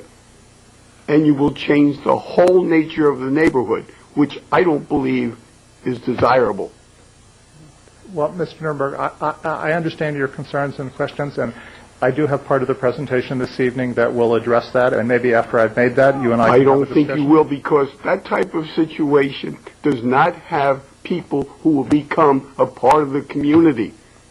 All you will have is bedroom people, go to the train, do their thing, but they will not be a part of the community. And this is a living community. It's existed for 100 years. No, I'm sorry. So if anybody has any questions on Blueback or the numbers, I'm happy to answer that. But then the second part of this, the third page that we handed out to you, is a copy of the two smaller units. Questions were raised last time. How does this compare to senior living housing? So, and I believe we were talking about the fountains. No, I was not talking about the fountains. Well, I'll tell you what the fountains is. But I have to say I don't think you can compare, because when you live in an assisted living situation, which I'm very well aware of, having had relatives who've been in such a situation, there is a whole world right outside your door, so that it's not it's apples and oranges. It really isn't comparable. We agree with you, and I was just trying. The only reason I put this out for you was people were asking whether it was the same size or not. No, I brought that up, but I was not referring to the fountains, Okay. because that's a community within a community. Well, they're all roughly the same, but their small units are 175 square feet and 250 square feet. So they're really, it's not the same product. No, but they don't obviously. have kitchens, they don't have, I mean, they're okay, it's a different situation. Right. Okay. And this is not, what we're proposing is not analogous in any way to a senior housing. You say that the 9.5-foot ceilings, which is very nice, and you have a lot of windows on one side. You'll have a lot of windows, but that's a lot of space that's dark, and it really is. I have a relative who's lived in Baltimore in one of the townhouses, which is similar in terms of the floor plan. And it's a very depressing environment to live in. It's almost prison-like in terms of having, your wall and and you just have an end and an end, and it doesn't have a comfortable, soft feeling to it. And that concerns me, because that does concern me. All I can say is the marketplace responds and makes us top of the market. Well, we're going to get to that other issue after, so I won't bring up other kinds of issues. Okay. So that unless somebody has questions more about the unit type, that's really what we wanted to bring to your I attention. have another question. Yes, sir.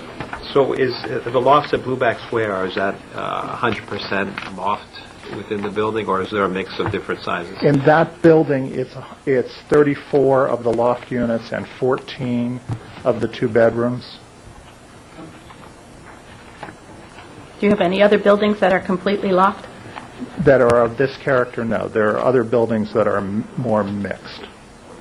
And how does the 14 and the 34 sort of demographically, if you will, how does that work together? I mean, I heard the presentation at the earlier meetings about who you felt might be appropriate here. So how would that work with the 2s and how does that work, I'm sorry, at Blueback?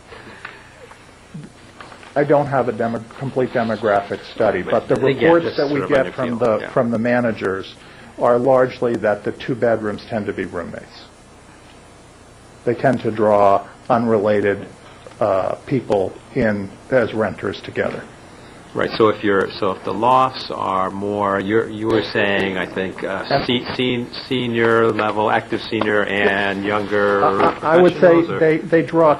I think Richard said it best. They draw people in transition. They draw people who are just coming to Tuckahoe and are going to buy a house next year, but don't want to be rushed into the decision this year, or they're renovating a house. Or there are people who've just sold a house but have family and community in Tuckahoe or Crestwood and want to maintain ties here, and they're going to their second home in some warmer place, but want to be able to come back here to have a small place that's convenient for them to come back. So what we see, by and large, are not young people. The way our manager describes it is there's no younger people unless mommy and daddy rented it for them. Sure. And that's very few. And it tends to, because of the waiting list, it tends to be people who make plans far in advance. They're coming for a job. They've put their name on a list. We get a lot of people who, basically it's more well-heeled people making changes in their life, in their housing but what you're decisions. describing is, I think, getting to the point that Commissioner Nurnberg was trying to make. This is an established community that doesn't have a very transient population. It's home to people. It's not a place to stay until I get a home or a place that I can call home. It's a community that is a home to the people who live in that area. And what you're introducing is this transient group that's going to be in and out, or if you have people who are in there, and I mean, you're saying that, this apartment can fit many needs. There are no amenities in this apartment building.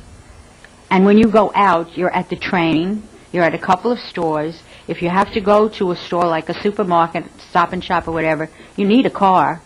You really can't walk to a place where you can get your groceries and carry them home. This is not. It's very different from what that community is. And as I said to you at the workshop meeting, if you look at the other side of Tuckahoe, which is this side of Tuckahoe, we do have apartment buildings here. This is the downtown area of Tuckahoe. Over there, you're in the middle of a community which is townhouses and homes. That's it. It's not apartment buildings. Well, let me say that I respect. You have them above the stores across the street, but that's a very minor kind of thing. This building is going to be it'll be a place that people put their attention to because it's right in the middle of that plaza area of the station. And it has to be something that's going to fit in with the tone of the neighborhood. I mean, I've lived on both sides of this village, and I know that this is different from here. That end is different from here, and it has it should be thought of differently. This doesn't really satisfy the kind of blending into the community. It stands out in the community as very different in terms of its use or the kinds of people who will be in and out. And I'm not saying they're bad people. It's just that their time of life or whatever brings them to a different need. But I don't think that need should be satisfied in that area.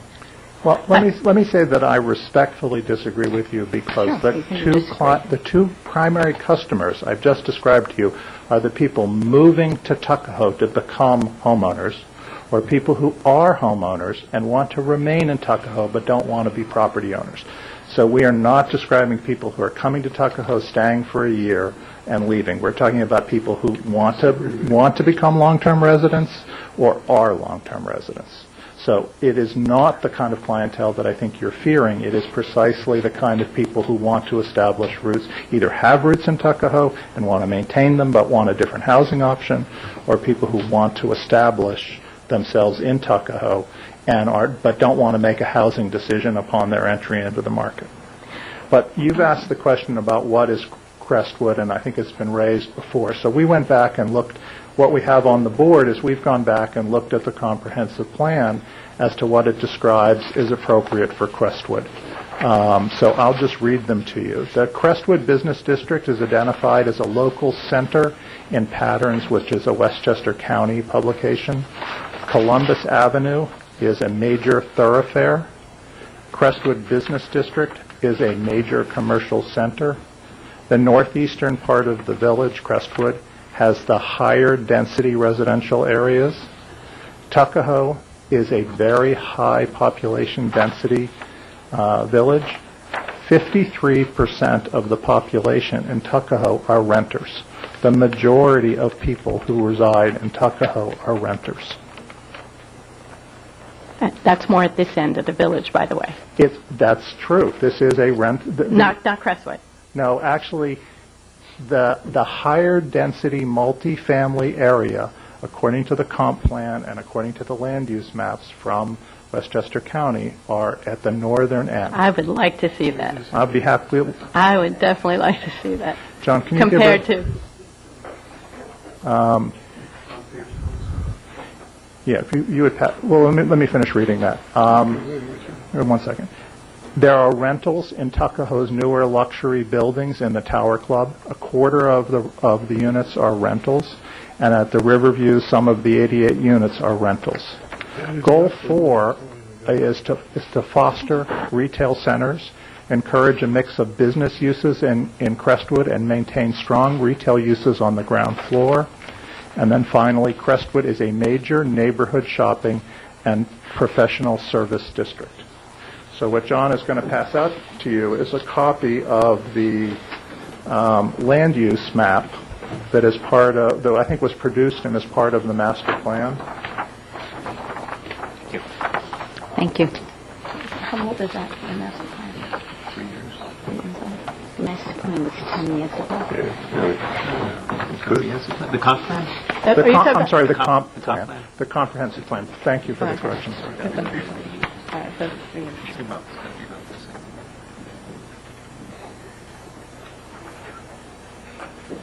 What you can see, the red area is obviously the site in question at the station, and what you can see is that the majority of the properties that surround it on Lincoln, Fisher, and Oakland are multifamily properties, not single family. 2 out of the 3 properties on... 2 and 3 family, in most cases. That's correct. Right. Okay. But this is the higher density area of the village. No. Of the village. Of the whole. Okay. No. I'm just wondering, how were these set up for the village of Tuckahoe, or were these set up for the county? You're missing part of the village here. Yeah, I just brought... These. I didn't think we were studying the whole village Okay. tonight. The high density area you're missing. Well, the density that we have proposed here is commensurate with the density that has been approved by the village trustees on the site. We're proposing a building that is at the size of the FAR that was approved for the site, and with the same amount of square footage for residential use. The difference between our building and what was originally shown as an example at the time of the rezoning is the difference between 47 bedrooms and 49 bedrooms. So it's roughly the same population. Frankly, I think it's a lesser population than what was shown at the time of the comprehensive plan. Let me have one here, Mayor. Do you realize, good sir, that Crestwood Station is the only station on the line which has no access to the parkway? It is completely, almost a residential area itself. The two streets, Lincoln and Fisher, I'm sorry, the Lincoln Avenue is probably closed to commercial vehicles. We see some out-of-service buses going up Fisher, but it is a completely residential area. The speed limits are 25 and 30 miles an hour. It is residential. Your unit in there will completely change the nature of the area as the way you propose it. We are proposing the same percentage. No, you are not. I'm sorry.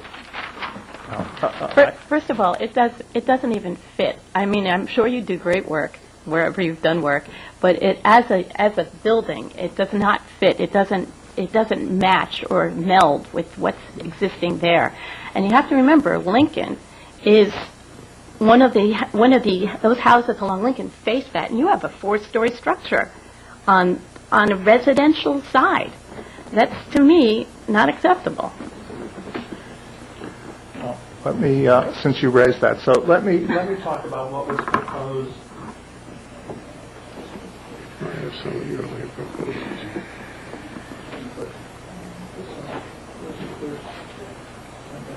Let's do up if you would.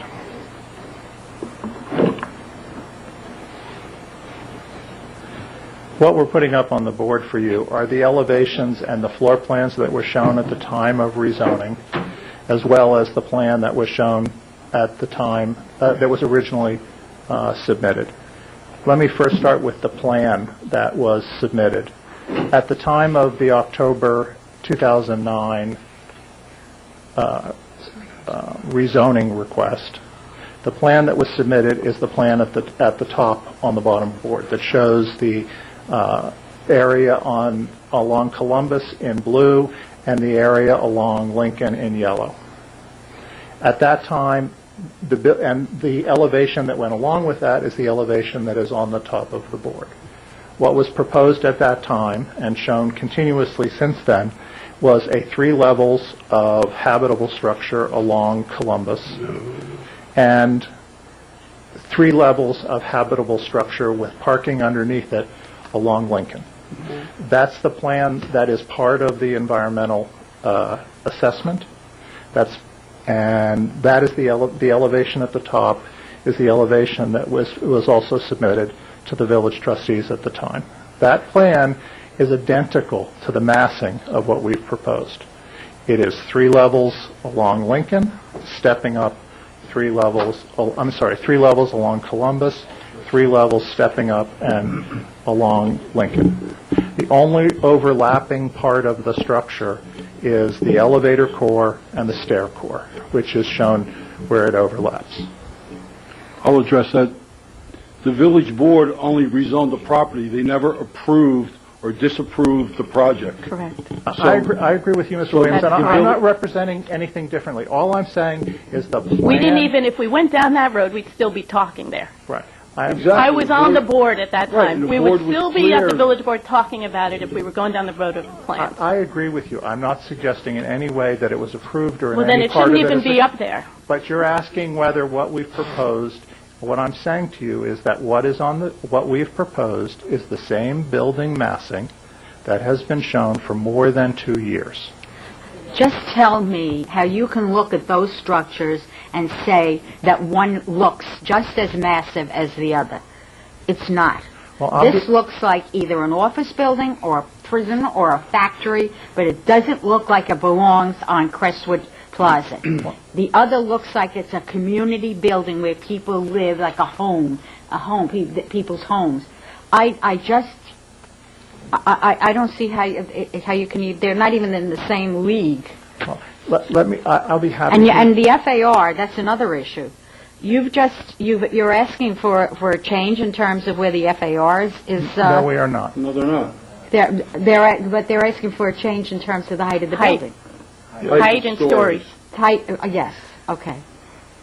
So let me just, I'll be happy to address your architectural questions, but what I want to be clear on, so we're on the same page, is that the building massing that we have put out here is the building massing that has been discussed and been shown for more than 2 years. We've not come in and changed the building massing. We've not come in and changed the number of stories. I agree with Mr. Williams. Nothing has been approved to date, and I'm not suggesting it has, and I'm not asking you to approve it based on that. I'm simply saying we haven't presented anything new. Well, the March 2011 drawing, that has 4 stories? Yes. Not that I remember. Well, let me show you what it has. This is the drawing that you have, and it has a level along Lincoln, a second level along Lincoln, a third level along Lincoln. And at the first level, I'm sorry, I misspoke. 3 levels along Columbus. Right. The first level along Lincoln is equivalent to the second level along Columbus. And there are three total levels of parking. I'll be happy to show you the page in your submission, in the March 30th submission, that has these elevations for you. I'm not suggesting you could like it. I'm not suggesting that you've approved it. I'm simply suggesting it's the same.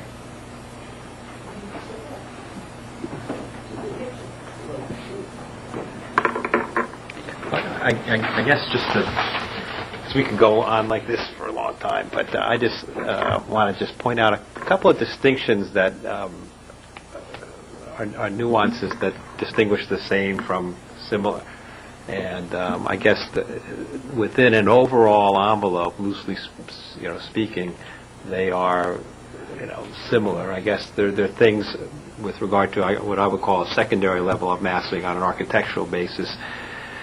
For instance, if you compare where the eave lines, the cornice line of one another, that from the naked eye, from here, are giving the appearance to my colleagues that they're enough different that they fall to one side of unacceptably different, versus acceptably different. That's all. And I'm not speaking on to judges. I'm just trying to articulate what our differences are here. Right. So I think we that. have to recognize that there's the same and similar, and I think that there are some differences within this overall massing envelope that make them I guess different enough for my colleagues to have and I appreciate what you're saying, and we would like to begin to address that, but we want to address it from a foundation of what the real changes and real differences are, as opposed to saying, well, the building before never had 4 levels. The building Can I just ask one question of our attorney and Bill? So the March 2011, they would have had to go to the zoning board for a variance Yes. for the stories. So that had never gotten to that far. No, we did not. Okay. So I appreciate what you're saying, Mr. Fang, and we intend to address what you call the secondary differences. I want to make sure that what we're clear is that the primary things are basically the same, and that what has been proposed before, and I'm going to point out what is different, and I'd like to hear the board's comments on things that we can address, and we have some things today that begin to address things we heard previously. But but it needs to be on the basis of where we really started versus where we didn't really start. I don't know how much that matters at this point, because again, you could go back and forth saying it's the same, it's different. And I have that argument with my kids all the time. But what's important, I think, is to understand the differences enough that we can start a dialogue to try to figure out how and if we can get to something that's mutually acceptable. I think so. But to recognize what those are in order to address them concerns. So. And we would like to do that, and we're here to do that, and we're part of what I will be presenting as we go through this is some adjustments that we'd like to get your feedback on. As also just as part of the basis of discussion of where we started and where we are now, I want to be clear also on the building height. We have changed the building height. unlike not changing the building massing or not changing the number of stories, we have proposed to change the building height.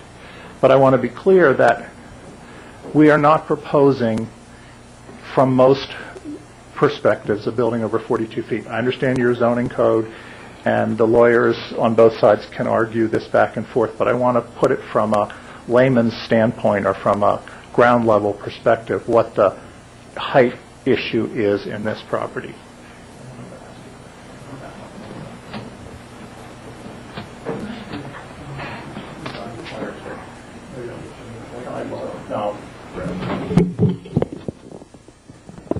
If I can start with the March proposal that was on the table for you for before.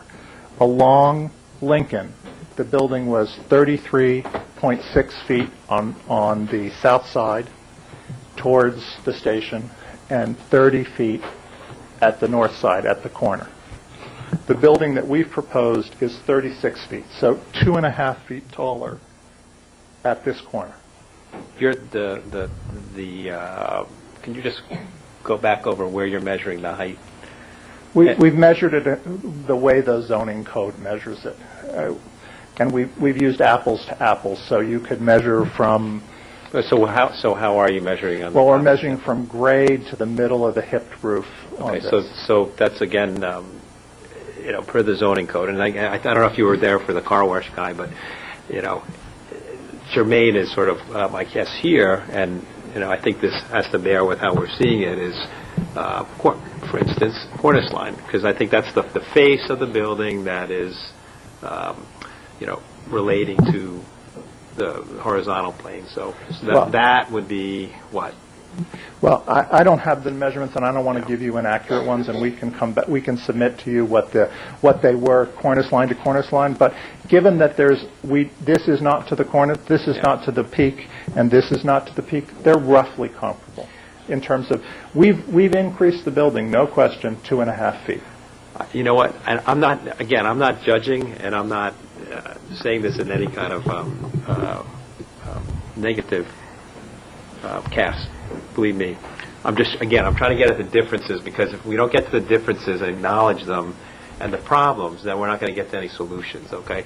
But, for all intents, if what you're seeing, that vertical plane is probably about 5 feet plus or minus, maybe more, because of the cant of the roof. And I'm not making judgment here, but that is what is responsible for the appearance of a higher bulk. Well, by the way, I'm not saying I like one or the other. I'm just trying to get at what it is that's let me just give you a general sense, and give me a small leeway by a foot or so, because I will try to. This building is approximately 36 to 37 feet tall. To the top of the eave. Right. That's nice. That's what was submitted. Right. We are approximately 40 to the top of the eave. Right. And at the top of the eave is what you... the top of the cornice line, the very top of the parapet then versus wall. the top of the eave, which is... And again, I'm not splitting hairs. It's just, again, if we don't acknowledge what the differences are, we're not going to get to the solution. No, I appreciate it, and I'm happy to... But what you're seeing is much lower, because in one scheme, the top scheme, they decided to go with a pitched roof. Mm-hmm. And so the apparent massing and visual impact on the street is slightly less by a matter of feet. Those feet are what people are seeing, I believe. And again, I'm not criticizing it. I'm just trying to, get to where everybody is on this thing. We can certainly give you because the numbers. I know that you can make the comparisons, and it all depends on what you're seeing though in the end, and where you're seeing it from. Let me just say that this is the same massing that was shown previously both to the village trustees in 2009 and what was shown to you. And this is a parking level and 3 levels on Lincoln. And this is the massing that has always been in the plans. But having said that, there is approximately about a 3 to 4 foot difference, depending, as Mr. Fang says, depending on how you measure. Do you measure to the eave? Do you measure to the middle of the pitched roof? We attempted to do this according to your zoning code, so we were giving you information in the way we thought you would like to have it, but we can give it to you in any way you'd like to have it. At this corner, at the Lincoln and Columbus corner, we're 32 feet 7. The building here was 30 foot, so it was 2'7" difference. Again, roughly a 3-foot differential between the buildings. The 3 foot is basically by adding a foot to each floor to make this a desirable, valuable product. That's the difference. 32.7 is his building, and what was the other one? I wasn't writing it down. Would you like, Madam Chairman, would you like me to repeat them? Tell me, you said that the building, the building that you're proposing is 32.7 feet on... At this corner, it's 32'7". Okay, and what is the building that was originally proposed? This building is 30 foot, so a 2'7" less. Mm-hmm. And the differential is roughly the 1 foot differential of adding a foot to each floor. Mm-hmm. And that's simply to make the floors more functional, more valuable, to protect the community values. It protects our values, it protects everybody's value by having a building here that is desirable. And that's to the midpoint of the eave, or... It's right to the corner. Well, with a flat building... Yeah, not to the flat building, obviously, because there's no midpoint. It's to the flat roof, is your zoning code, is how it's supposed to be measured. This building, I think, is to the middle of the pitch, I believe. But you know, I have to say, and again, I'm not judging it. It's just we got to be level with each other, and apples to apples is really, I think, and again, it's in terms of appearances from our sort of, from our eye or from anybody's eye, is what you're seeing, the vertical plane. And I understand what you're saying, but I think that's more of an apples to apples. If I'm standing across the street, I'm not looking at, 40 feet and 42 feet, it's only 2 feet. I'm looking at what my perception is in terms of the way that building is designed. And the building that you're now proposing gives a much higher mass, a higher perception than it does even looking up to the peak of the other building. It's the architecture makes the difference. Let me keep going, and then let me talk about some of the neighboring buildings. Along Lincoln, again, starting at the corner, we're 32'7", and we end at the top of the hill at 38 feet. Let me just interject one thing. Yes, sir. What's the setback for those 2 buildings on Lincoln Avenue? They're at least 20 feet. What's your setback? Zippo. Nothing. We are at the zero. We're Right. at the zero lot line, sir. Exactly. So you really are comparing. You're not comparing apples and apples. I'm sorry. This building was building was a zero lot line. Yeah, along on Lincoln. one side, Lincoln Avenue had a setback. A 6-foot setback. Right. Yes, and there was a good reason for that, because that corner is a difficult corner in terms of people coming down that hill and looking to make turns. That building that you're proposing puts us right back into the dangerous corner zone. Well, I understand the site triangle was raised, and we have something to share with you. Maybe you could show us that instead of giving us this comparison. I think it was also dealing with the character of further up on Lincoln, the residential character. I'll try to make this short. Again, this building at the top of the hill is 33.6. We are 38. So again, approximately 3.5-foot difference.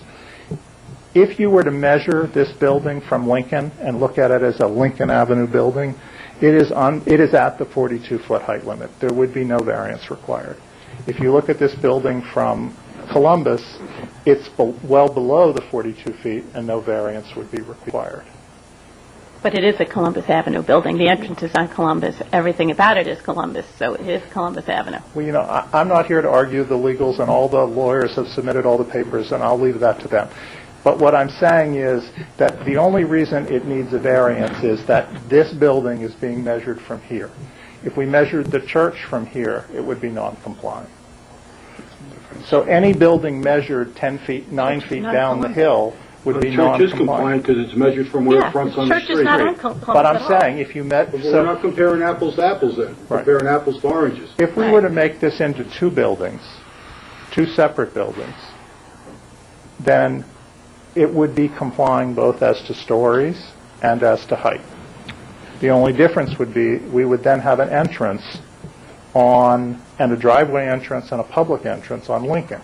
I think what happened over time, the plan was massaged to address concerns, I believe, of the community and the planning board, and the entrances were moved, driveway entrances and public entrances were all moved off of Lincoln, and the buildings are together, and now the building is being measured, as Mr. Williams said, from down here, but it can become a complying building again with a separate entrance and a separate driveway, which I don't think is a desirable solution for It's anyone. a dangerous place to have an entrance So, because of the traffic coming down that street.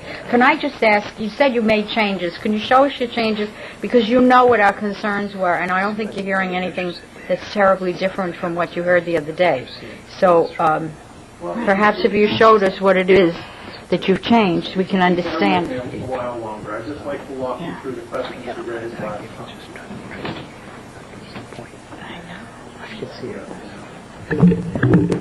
This is a diagram that shows the clear sight triangle coming from Columbus, and as you can see, the sight line is well outside the corner of the property.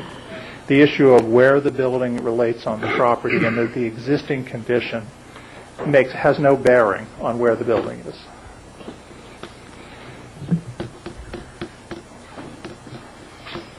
We've done the same drawing where the clear sight triangle is with the improvements that have been proposed in the right-of-way, and actually the clear sight triangle moves further away from the building. So but again, the location of the building has no issue on the clear sight triangle. I understand, and if you'd like Rich Pearson, our traffic consultant, to give you a short presentation, he can describe issues of whether this needs to be an all-stopped condition or not, and how the parking improvements and bump out relate to the clear sight triangle. This is Lincoln and Columbus. And so there are issues here in terms of the public improvements, and working with the police department and the signage and how that works will all have to be addressed. But the issue of whether the building has any impact on that, I hope, is resolved by the drawing.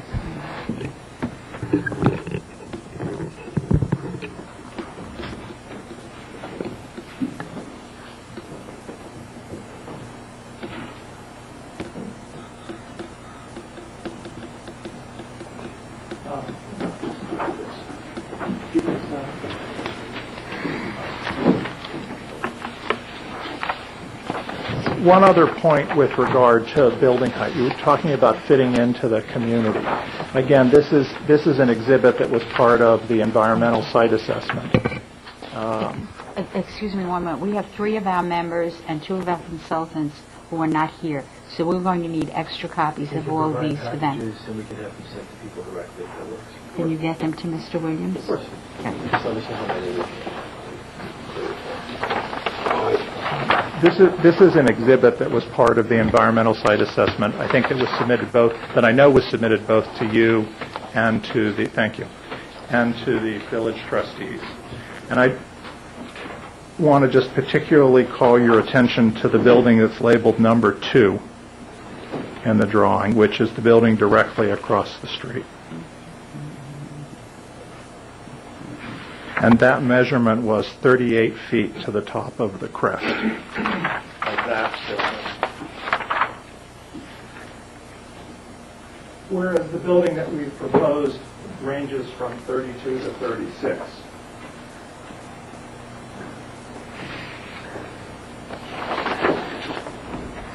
So again, I understand the concerns about the architecture, but let's start with the basis of what's out there and what we're fitting into.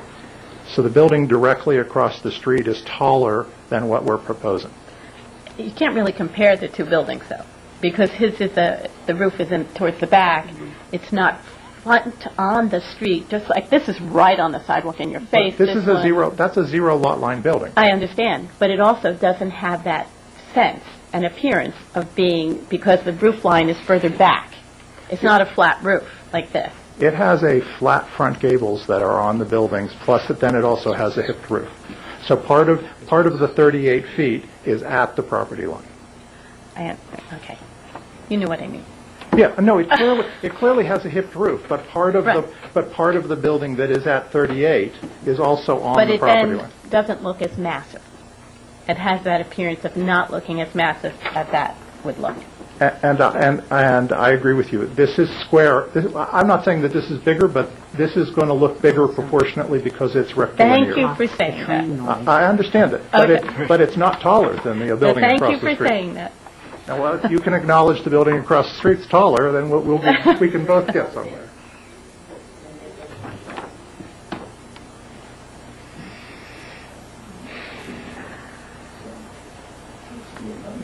Let's deal with this one next. Now this one, I'm going to deal with this one next. I like this building, this is set back here. Not having multiple. Yeah, I can't see that. We have, I'll pass this, I'll put it up here so the TV can get a shot of it if they would like, and then I'll be happy to pass it around. What this is, I'm sorry, I'll go back to the microphone. What this is we began to look at what the impact would be of different kinds of setbacks along Lincoln. And so what this sketch represents is pulling the Lincoln Avenue facade back 6 feet. Yeah, if we're okay with the TV, we'll pass it around to the board members.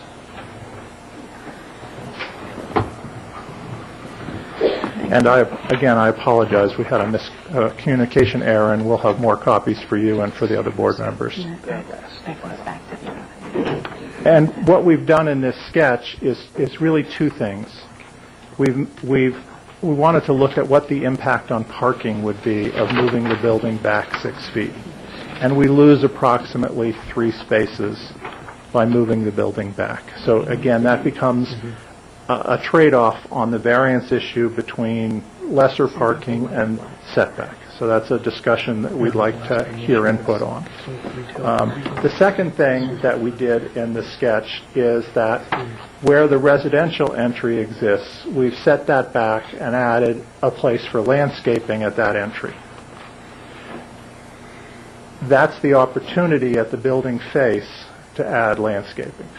We firmly believe that having landscaping at a building face for a retail business is really detrimental to that business, that the appropriate place, if you look at all the other buildings and businesses and walking streets, the landscaping is away from the building in the planting strip near the curb edge, that having a planting strip at the building face is really an anathema for retailers who are trying to attract customers. But have you considered the fact that having an entrance on Lincoln Avenue where people might have someone pull up and wait so when they come out of the building is not a good thing to happen on Lincoln Avenue? We're not proposing to have an entrance on Lincoln Avenue. Yeah, but you know, you show something with an entrance and then you say, but we're not proposing. That doesn't have an entrance on Lincoln Avenue, ma'am. Okay.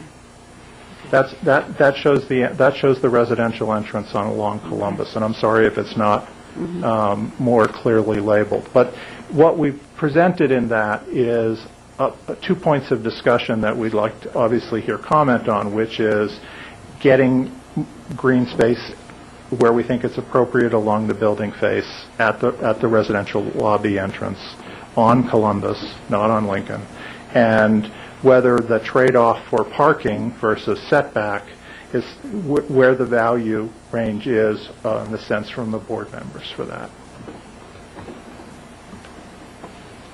And we can pass that back up.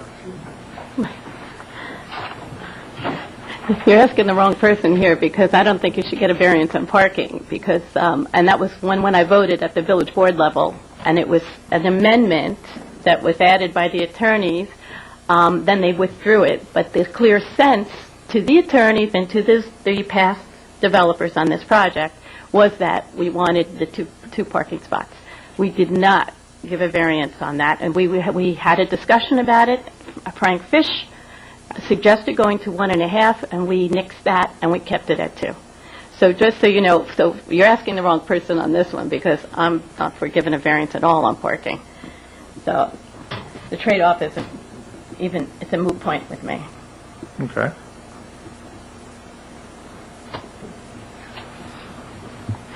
So you asked we've begun to study that. We're looking at it, and we're obviously looking for what are the But when you impacts. study these things, please look at the impact one has, that whatever it is you're studying has on something else that's being changed. Well, that's For what- instance, I believe as I that's- mentioned before, if you're going to put greenery along, let's say Lincoln Avenue, and put your entrance there, what impact does that have on traffic coming down Lincoln Avenue and possibilities in terms of once people live there and what their needs might be, what traffic might come specifically for the entrance? So, not just taking things in isolation, but looking at it as a whole picture, and with one thing I'm sorry, impacting another. I'm confused. We're not proposing an entrance on Lincoln. No, but you just showed us something where you were putting greenery here with the lobby and so on, and I'm just saying, look at the impact that has on the traffic, and you're saying, well, we're looking at greenery. You just can't look at greenery. You have to look at what impact putting it there has on the rest of the environment that it's being put in. So that's what I'm saying. Look at the whole picture, not just at pieces.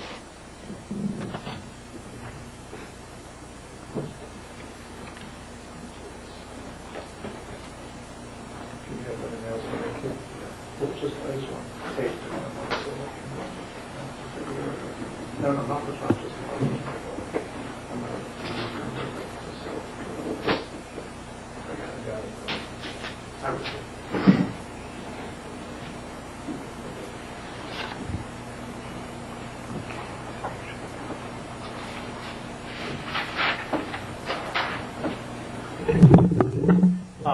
one of the things that we studied was changing the facade look along Lincoln Avenue. And so this is a facade study of changing not the Columbus Avenue facade, but just the link, because the buildings basically appear and are massed as two buildings.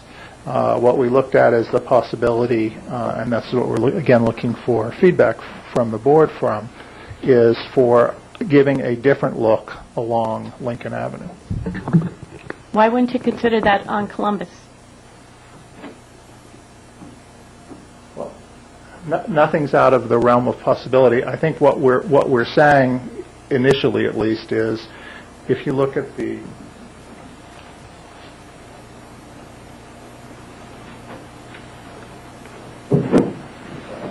put it on the bottom, John. If you would.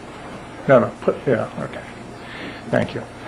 If you look at the way the buildings are massed, they're really two intersecting rectangles. They're really two buildings. The only place they overlap is an elevator, the elevators and a stairwell. And so we looked at the idea of presenting a different look along Lincoln Avenue as a possibility, and what would that do to it. And in terms of, again, Mr. Fang said perception issues, small secondary issues. The question is, if you change the look of the building so it doesn't have all the one look in one place along its whole extent, how does that go to addressing issues Mr. Fang raised and other concerns of the board members? So secondary massing. I don't know if there, because one man's secondary issue is another man's primary. I stand corrected. Secondary. No, I mean I'm trying to get precise just because I want to get it, so we can start to talk about these things, without getting. Right. I'm sorry for the misquote. No. I'm trying to help us have a conversation rather than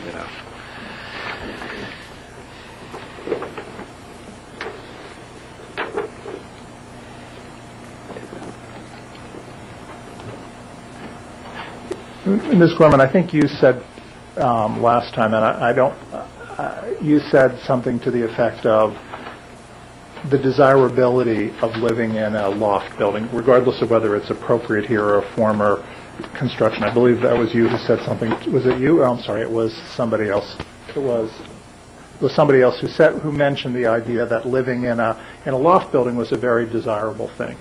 We're trying to evoke that image with our architecture, because obviously we want to have the most valuable building here, and I think it's in the community's interest to have the most valuable, most successful building here. So we're trying to put an image here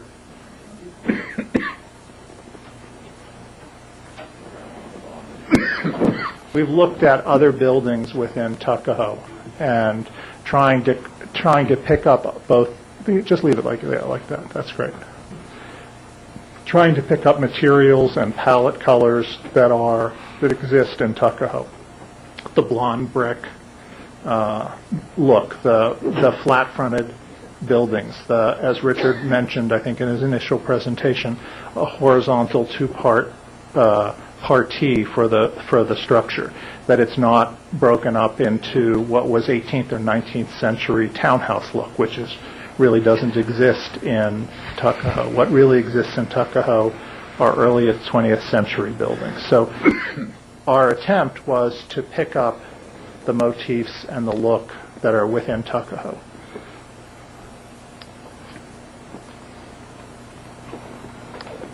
Two of those buildings are in Crestwood, right? The bank and the townhouses? Well, the building on the bottom left is a commercial building on the southern side of the southern end of Columbus Avenue as you enter the Crestwood area. Is that on Fisher Avenue? Is that, I can't see from here. It's on Columbus. It's on Columbus. Mhm. Okay. Yeah. Beyond the bank. Okay. Mhm.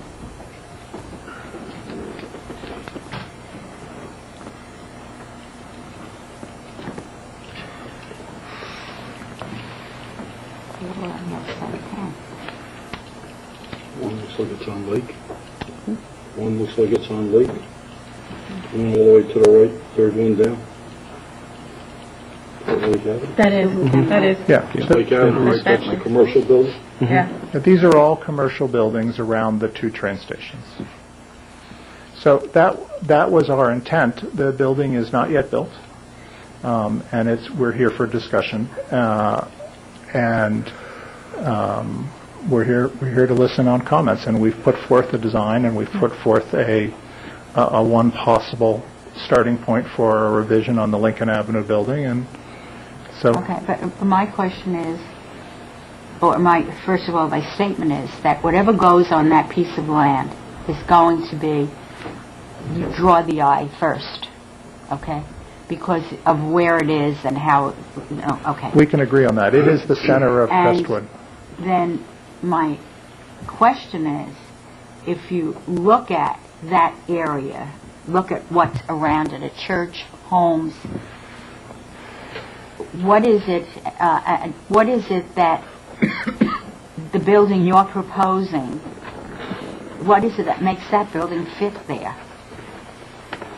What does it have in common with the other buildings? No. Yeah. Well, it is a 20th century looking building. It has the blonde brick. It has the large windows that are in several of your buildings. It is a horizontal organization, like most of your buildings are. It's not a vertical townhouse organization. It's not an 18th or 19th century organization. How about the facade? What does the facade have in common with other buildings in Crestwood, besides color? Well, there's only two original buildings, I believe, in Crestwood that are more than one story. I believe that's correct, because I believe the one closest to the train station has been re-stuccoed beyond what it originally looked like, and so I believe it's the bank building and the building that's directly across the street. Everything else is a one-story building. So there's really only two. There's only really two prototypes in Crestwood. So if you're going to say it has to look like Crestwood, it either looks like the bank or it looks like the building across the street. I think Tuckahoe is a larger village, and we've looked to all the commercial buildings around the train station. That's it. Everything else is on the other side of town. This is the one that looks the most like it, but that's on the other side of town. I think one of those buildings Yeah, is there are just this and this. Those are the only two that are Crestwood. That's it. This is all.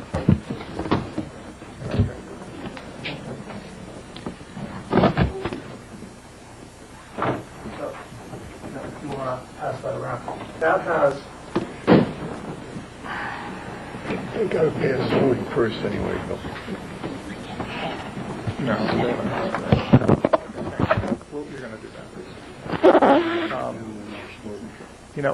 I agree that that's a nice-looking building, but there's really nothing in Crestwood that looks like that either. So we're going to have to pick from... It has a little more character. Well, you may like the character, and others may not like the character. Some people like certain characters. Yeah. So, but there isn't enough in Crestwood itself to say, here's the monograph of all the buildings in Crestwood. But at the same time, it's also hard to compare to other parts of the village that, one building here is in Yonkers. But it's hard to compare. Which building is in Yonkers? The bank building. It's over the bridge. The Hudson Valley Bank. That's not even in Tuckahoe. That's Yonkers. So, but basically, this is so far removed from the Crestwood area, other than the ones that are actually in. But there's only two in Crestwood. Right. So but that's our problem. That's what we're working with. We have either two buildings in Crestwood to look at, or we have the rest of Tuckahoe. But we don't look at the rest of You Tuckahoe. have We look all at the the site. residences, good sir. We look There at are the site. residents all around there. I think, can I take a little time out and try to, yes, please. Try to maybe encapsulate some of what I'm hearing from both sides. And I think there's a couple of internal contradictions that we need to figure out how to, we all need to figure out how to reconcile. And one of them is, how can you reconcile the desire to, that's inherent in this type, in this market that you're going after, which suggests higher ceilings, bigger windows, with the desire to sort of bring down the scale, number one, and the apparent volume as perceived on the street. And that's where I'm getting at with about where you're measuring it to the eave line or the cornice or whatever. And it seems like that's a conundrum that needs to be solved, and it may very well be able to be solved in design. And then another one would be how do you reconcile, I guess, the expressed desire to really market to a transient demographic, with the village's image of itself, as a family-oriented community. Now, I know that there are statistics that cite otherwise, and I know that there are ways of measuring that suggest that the the heights are within inches and so forth. But you have to sort of understand sort of where some of the my colleagues' comments are coming from. And so I think those are a couple of the contradictions. And I don't know how how we get there. What type of convincing there needs to be done. If there are studies or figures that document how the average stay of these quote transients, or the income, or who they are, or whatever. But that starts to get dangerous, though, and then even in the architecture, I think that and some of the things that are cited here, I'm trying to get at, why aren't we, sort of talking the same conversation here. Some of the things, and Tuckahoe, granted that Tuckahoe has a huge variety of different buildings that you could cite, and some people see one thing and some people see the other, but with the large windows, just even the word loft, it's all coming from sort of a commercial heritage, and those are buildings that were converted. And so I think there's a perception, real or otherwise, of the image of this area as being as a residential, family-oriented community, and those things are, sort of inherently at odds. I'm not saying they can't be bridged, but no, I know the words and the numbers. I understand that, but you have to, you have to sort of listen to what you're hearing and try, so we can all get to somewhere that is, mutually satisfactory. You could probably pull out more, stacks and stacks and reams of those things, but we're not going to get there, though. So I'm just trying to point out some of those things, and maybe we can, if we can figure out how to, bridge some of those conundrums, then we can start. Well, let me address one thing, because I really think this is a place where we should be able to come together fairly quickly. I believe it's in this board's interest, this community's interest, that we attract the highest possible income demographic. They are most likely to become homeowners.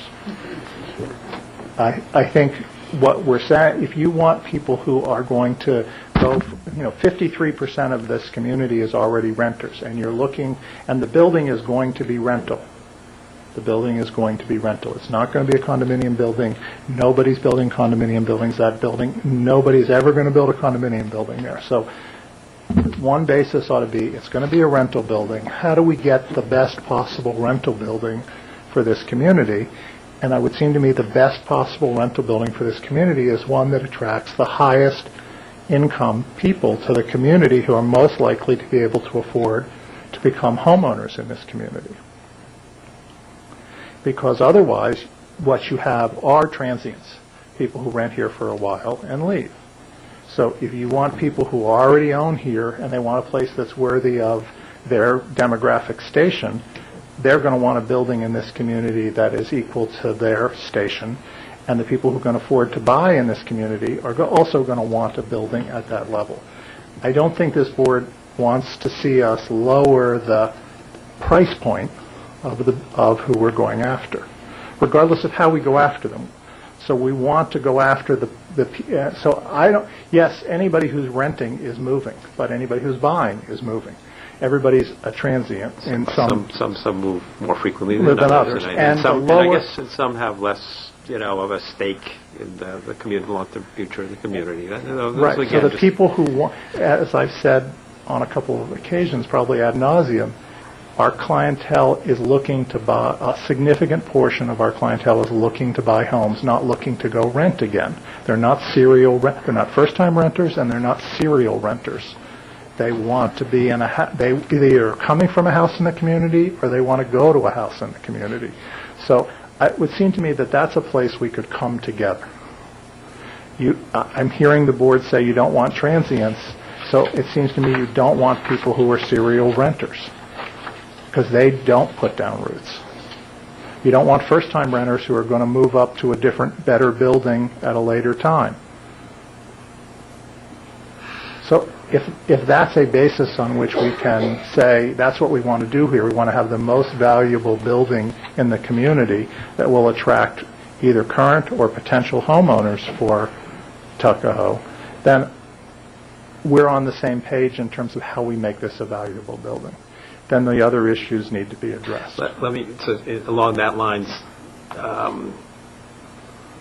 is there any, and I'm going to throw this out both, generally, is there any scenario in which you could see a change or a different distribution of the units as being more palatable?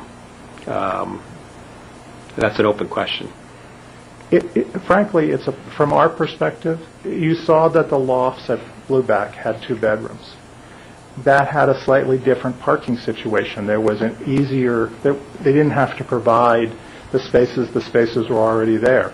Frankly, a bigger parking there, in Bethesda, Maryland was one of the first communities that came along and did municipally funded parking garages in which you don't have to provide any parking. So that changes the unit mix that developers provide. San Jose, I had a 40-acre site, the other one we showed you, so I had a different potential solution. Having the parking is in large measure what drives unit mix at these buildings. And so we've provided you with a unit mix that works for us, that gives us the clientele, but that we can park on site. We could do bigger, different units, but then we have a parking. We're butting heads on the parking solution. So all things aside, parking aside, Could we provide some 1-bedrooms and maybe a couple of 2s? Yeah, but then we're back to the school. What we heard. I understand. Again, I'm throwing this out as a general question. Is there a scenario or a mix that would be more palatable? And I don't know what the answer. I'm just throwing an open question because it seems that that's the source of some of the discomfort, obviously. And again, it's like one of these things we don't want to just keep going back and forth. It's like let's just get it out and try to figure out the problem and what's satisfactory. And we might not come up with that today. But. What do you do if you don't get the variance on the parking or the stories or the height? Ask us when that happens.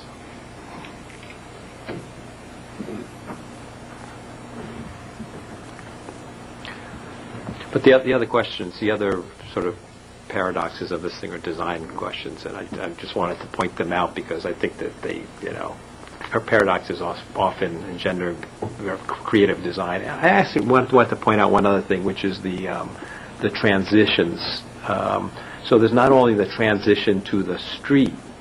So if you look at the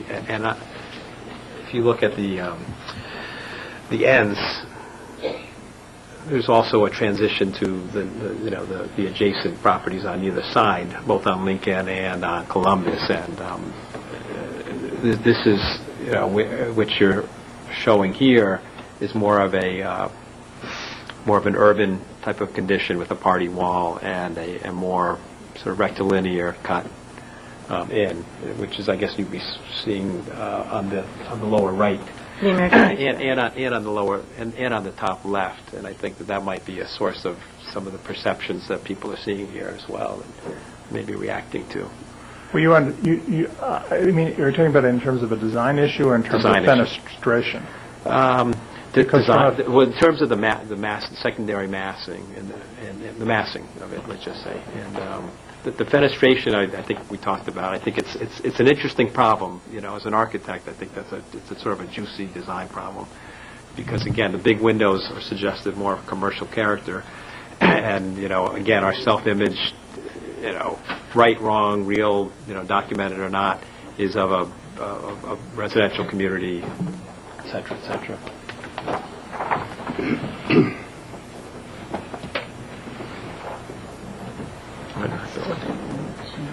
From the John Richmond slide library, we have just prototypes of how do you provide large fenestration with different motifs. So these are just two different buildings that accomplish that design. They're the same. Oh, they're the same. No, it's the same thing. I only had two with that example, I'm sorry. But, I appreciate what you're saying, Mr. Fang, in terms of the issues that are on the table, and clearly the design issue is one that will go on and is an evolving design process. And those are clearly good questions about massing and how it's perceived, but I think what I'm hearing from the board are more fundamental questions, and I want to see if we can, move the design is sort of, you can't design it until it sits still, and so that's we're trying, if nothing else, the message is that we're trying to hear what you're saying and looking for solutions within the program that works economically and brings you and us the clientele that I think we all desire. You can't design it until it sits still, but on the other hand, the things that you show project a certain character and a sort of a gestalt that says a lot more about all the other things that may or may not be, factual than the actual facts. You know what I'm saying? Well, let's talk about the site for a second, because I hear that as a concern. We look at that site and we look at the comprehensive plan and we say, is there a ground zero is there a main and main in Crestwood? And this is it. This is the block front at the train station. This is the spot for the signature building, for the place to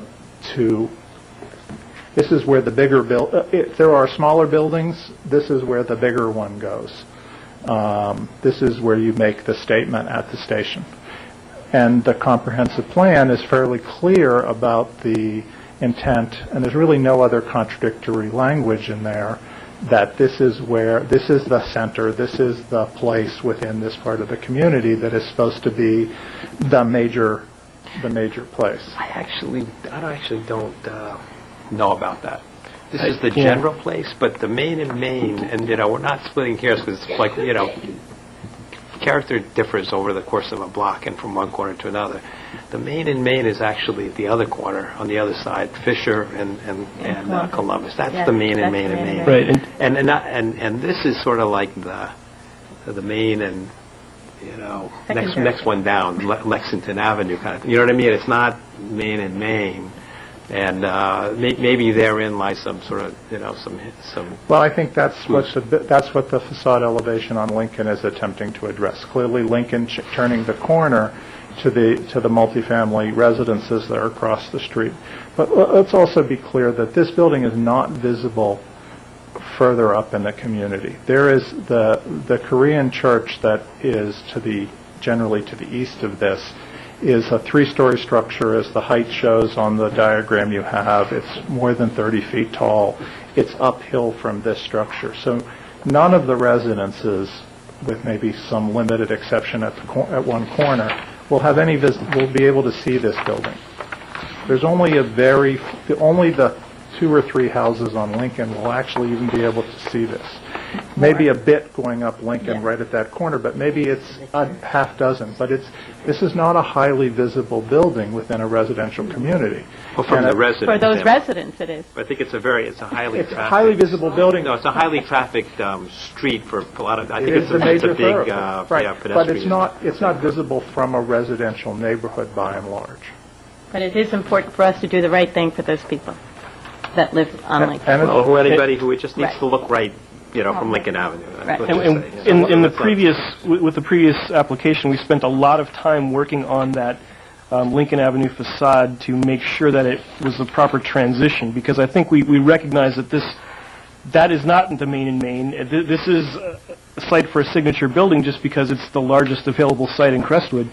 But really, this isn't the main and main, and we have to create some kind of a sensitive transition to single-family residential neighborhoods, whether it's just, for the people who live right across the street from it, or for everybody who's going up and down the street and coming into Crestwood, to have, a sensible transition from that kind of neighborhood into this kind of part, this part of Tuckahoe, where you're not really reaching the main and main. You're not really reaching the 100% corner until you're at Fisher Avenue, and that's so we've spent a lot of time working on that and seeing how it's masked, how far back from the street it is. Is it at an angle? Is it at 90 degrees? We've talked at length about that. So to see that you're also thinking along those lines, I think that's a positive thing for us. But really, I think one of the most jarring things when we saw the new design was what happens going up Lincoln, and that's really the transition that we've been most sensitive to.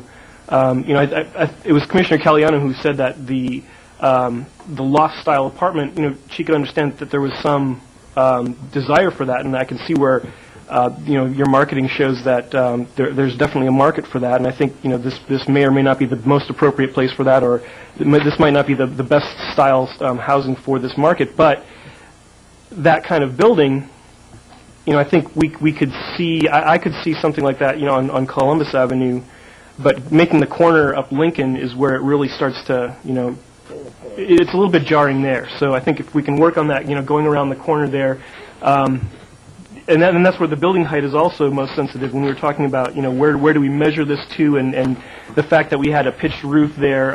Those were all intentional things to try to keep that massing down and keep it low going around the corner. I don't think, what happens on Columbus isn't as much of an issue with respect to those sensitivities, and this does create at least a reasonable street wall kind of along Columbus Avenue. So there's some positive aspects to this as well. But just to sort of let you know what we've been working on in previous iterations of this plan, there was a real reason why that looked like it did going around the corner at Lincoln. And we assumed that, which is why we essentially copied their footprint. Right. But it wasn't. There was a lot more than the footprint. And yeah, I appreciate your going comment. up from that is where we spent a lot of time. I hear what you're saying about the architecture, and that's what we're here to talk about. So. Okay. I think you're here to ask us to, because I think the zoning board has asked us for a recommendation. Yeah, we would appreciate it if you would give them whatever comments you intend to give them, and then I have one final issue, and I'll let everybody go home. Yeah, I think, Amory, there's been a lot of information presented tonight, and perhaps the board wants to digest that information and study that information before making any formal recommendations to the zoning board. Okay. Well, is it possible that could happen at your the recommendation could occur at the next work session? We could discuss that. You know, there are 3 members of the board that are absent, and also, based on the information that was submitted tonight, we could formulate recommendations at the work session and perhaps submit them to the zoning board.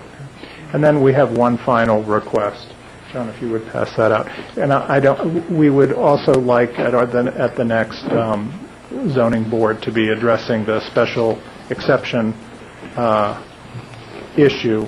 And I won't keep anybody here a minute going over what we've already submitted, but this is a copy of the explanation of why we think we meet the terms of the special use permit, and we'd appreciate it if you would also give us the referral to that board so that we can address these issues with them. Thank you. This is for allowing residential in the business residential? Yes, sir. Okay.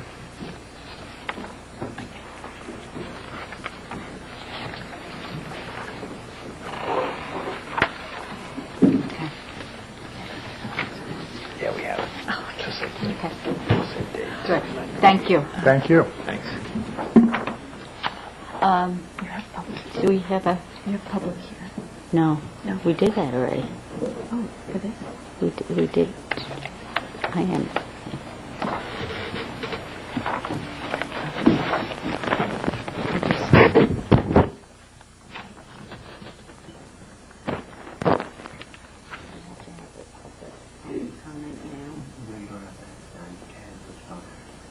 Okay, so you can open it or to read it, and I think it very nicely on that, and you should listen. I'm sorry, just so we understand, do we have the referral?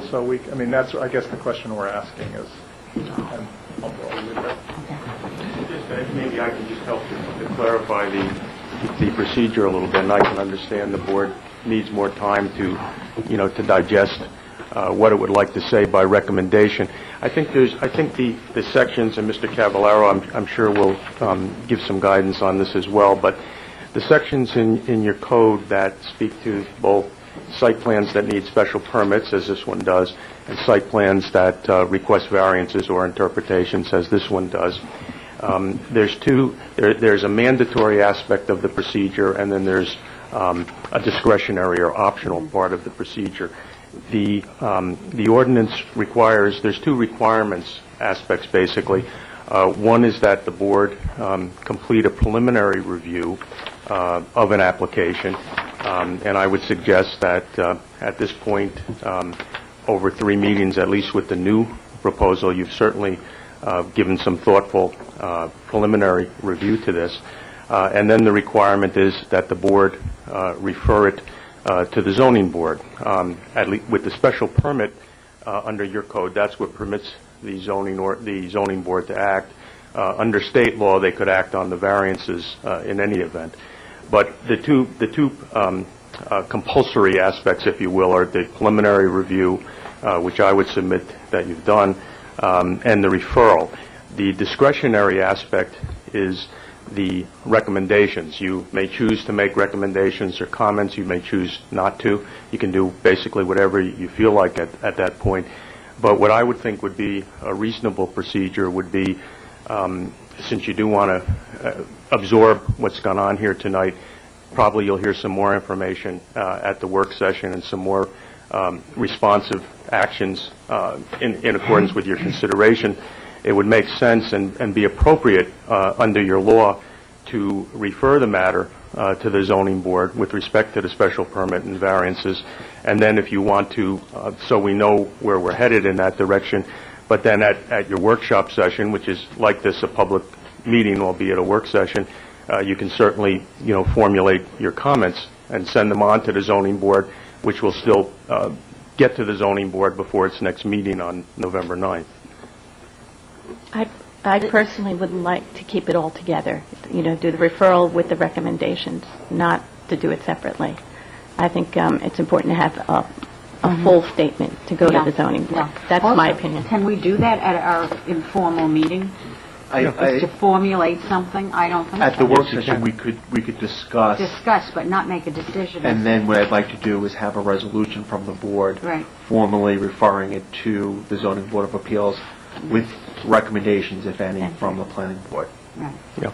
And there's no reason at all under the law that since your workshop session, albeit not a public hearing, is a public meeting, that you can't take that type of intramural action, if you will, to refer something to the other board. There's no restriction on that whatsoever. No, but we can't, okay. We can decide that, but we also have to remember that, I watched the zoning board, there were quite a few people that came out for it, and there are people here tonight, for this. And so I think it should be all public, in my opinion. Well, I'm saying... I know what you're saying, I do. It is public. No, I mean... Relatively few people are here tonight for the Village of Tuckahoe. Relatively few came out to the village board. Relatively few were before the zoning board. Maybe 10 or 15 people That's a lot. tops. Well, not compared to the entire village. And I don't denigrate anyone. Obviously, they can express their view, but this is the planning board's relatively ministerial and required mandatory action in terms of the preliminary review and the referral. That's required. You've already taken a look at this to one extent or another at 3 meetings. We're not asking you to complete your entire review. You're certainly going to continue with that, let alone give an approval, which can't happen until the zoning board acts one way or the other. But it is fair to ask you by the next work session, which will be the 4th time you've entertained this to one extent or another, to deem that the completion of your preliminary review, which is required under the ordinance, and to send your comments, whatever you wish, on to the zoning board, so that the zoning board would have the authority to proceed, at least with respect to the special permit, at its November 9th meeting. And there's no reason under the law whatsoever that can't be done. Your workshop session is, as required by the open meetings law and other law, a public meeting. You're not rendering a determination on the project in any event. You're simply sending it on to another board, which is your statutory duty. Thank you. I'm going to make a motion that we open up to the folks in the community if they'd like to make comment. Do I have a second? Second. Discussion? All in favor? Aye. Okay. Are you going to make comment as well? No. Okay. So we just have one person. Hi, Tracy Chavone, 27 Fisher Avenue. I had a few issues that I wanted to discuss with you, but after listening to, an hour and a half of the applicant, I have a lot more, unfortunately.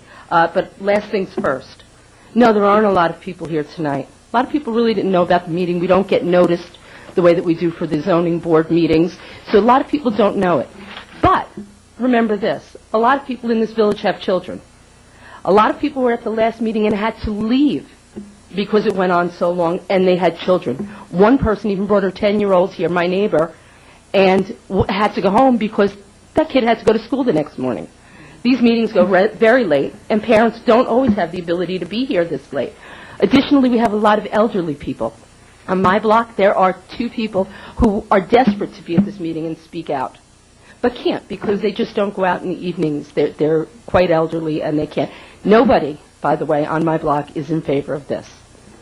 So the fact that nobody's here should not be misconstrued by anybody, and I didn't appreciate that remark at all. It's completely untrue. People care very much about this project, and they're very much opposed to the way that it's being presented. I have an interesting, well, first of all, let me just ask you to confirm that what I understand is correct. The applicant this evening is under contract to purchase the property. He is not the current owner of the property. Am I correct? That's correct. Thank you. So, he is going to buy the property, and he has to do his due diligence and see what can and can't be on that property, what our setbacks are, what our heights are, what our FAR is, and all of that. Here's a novel idea. Go back to the drawing board, look at all the rules and regulations, and put something on that piece of property that doesn't require you to ask for all kinds of variances, all kinds of special permits, and all kinds of aggravation like this. Try and put something there that complies with laws as they stand and the regulations as they stand. It's novel, I know, but it would be interesting to see one person do that. Again, I have many things. They're not very together. They're kind of choppy because I was taking notes as I was going along. Both at last week's zoning board meeting and then again tonight, the applicant suggested that the people that he markets to are looking to downsize. Well, are they looking to downsize or are they looking to buy a house? That seems like apples and oranges to me. Okay? I'm not getting a consistent feel for who he's marketing to. He's marketing to older people, he's marketing to young people who want to get on the train. The train is such a big draw, that's not going to be older people who are just going to be downsizing. Okay? He says there's only going to be one person in the apartment, and then he makes a big deal out of the fact that you could put a king-size bed in there. I'm thinking a king-size bed suggests at least 2 people are going to be in that bed. And 2 people in that bed is 2 cars in this neighborhood. 2 cars is 98 people. 98 people is 98 spaces. And I would assume, and you can correct me if I'm wrong, and I appreciate it if you would, I would assume that you also have to have some percentage of your spaces for visitors. Am I correct? No? You don't have to? You don't have to. Okay. All right. Thank you. I appreciate that. I saw a drawing, and I only saw 1 handicapped space. Even at the 49 that they propose, it's my understanding that for every 26 spaces, you need 1 space. If you go over 26 spaces, you need another handicapped accessible space. It's not there. So we're not ADA compliant.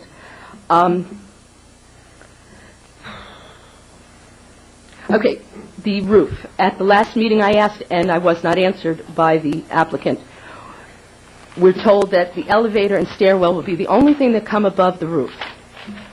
I asked where the air conditioning and venting systems would be located and how they would be dealt with. I still don't have an answer. I don't see them here, and I'm left to assume that there will not be AC units or ventilation units of any kind. Is that correct? I guess I'm not going to get an answer again. Anybody? I'll have the answer if you'd like me to. The heat pumps for the units will be located on the roof.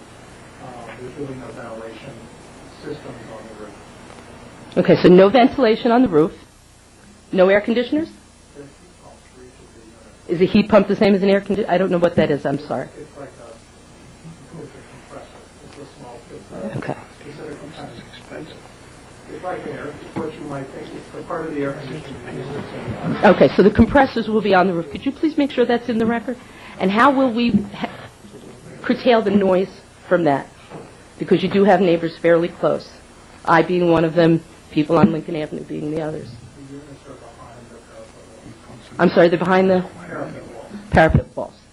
And is that typically how you soundproof them, by putting them behind parapet walls? Yes. Okay, thank you. There was a discussion about signage at the corner of Columbus and Lincoln, that maybe we would discuss signage. I want to save you all the time. I've lived in this house for over 35 years. For over 35 years, we've been trying to get an all-way stop sign at the corners of Highview, Lincoln, Oakland, and it cannot be done. The village will not do it because they've had traffic studies that indicate that they should not. Okay? So if you can't get them there, I doubt very much you're going to get them anywhere else. You're not going to get them on Columbus, a stop sign, before you go up. On that same vein, a lot of discussion tonight was regarding the site as you come up north on Columbus and make a right onto Lincoln, up towards the high school, okay? And the site issue there, and I saw something that suggested that they kind of pushed it back a little bit so that you'd have a little bit better sight when you're making the right from Columbus up Lincoln. What they didn't discuss is that when you are on Oakland, going north on Oakland from Fisher, okay, and if you're not following me, let me know, because this is very important. When you're going north on Oakland from Fisher and making the left or going through that intersection at Lincoln, your sight looking left is completely diminished as a result of there being no setback at all for this. If you think about it, when you are on the corner of Oakland and Lincoln, and you look down, the church is set back, I'm not very good at feet, but I'd say at least 20 feet. Maybe somebody up there could let me know if I'm in the right ballpark. The gas station that currently is there is a little bit a little bit back further even than the church. And even with that ability to look down, it's still one of the worst intersections in the village. And I've called the police many times. The Krogans who live on the opposite corner have had cars in their side yard 1,000 times. It's a very, very bad intersection, and this makes it worse. Okay? So I want you to think about that before you allow anybody to give them a variance not to have a setback. The setbacks are there for a reason, and they can argue that there are other buildings that go right up. Those are buildings that were here and pre-existing. So discussing all of these other buildings is a moot point. They were here, they were pre-existing, they were grandfathered in. You couldn't tell these people to knock the buildings down. We move forward. We make things better. We don't make things bad. We make them better.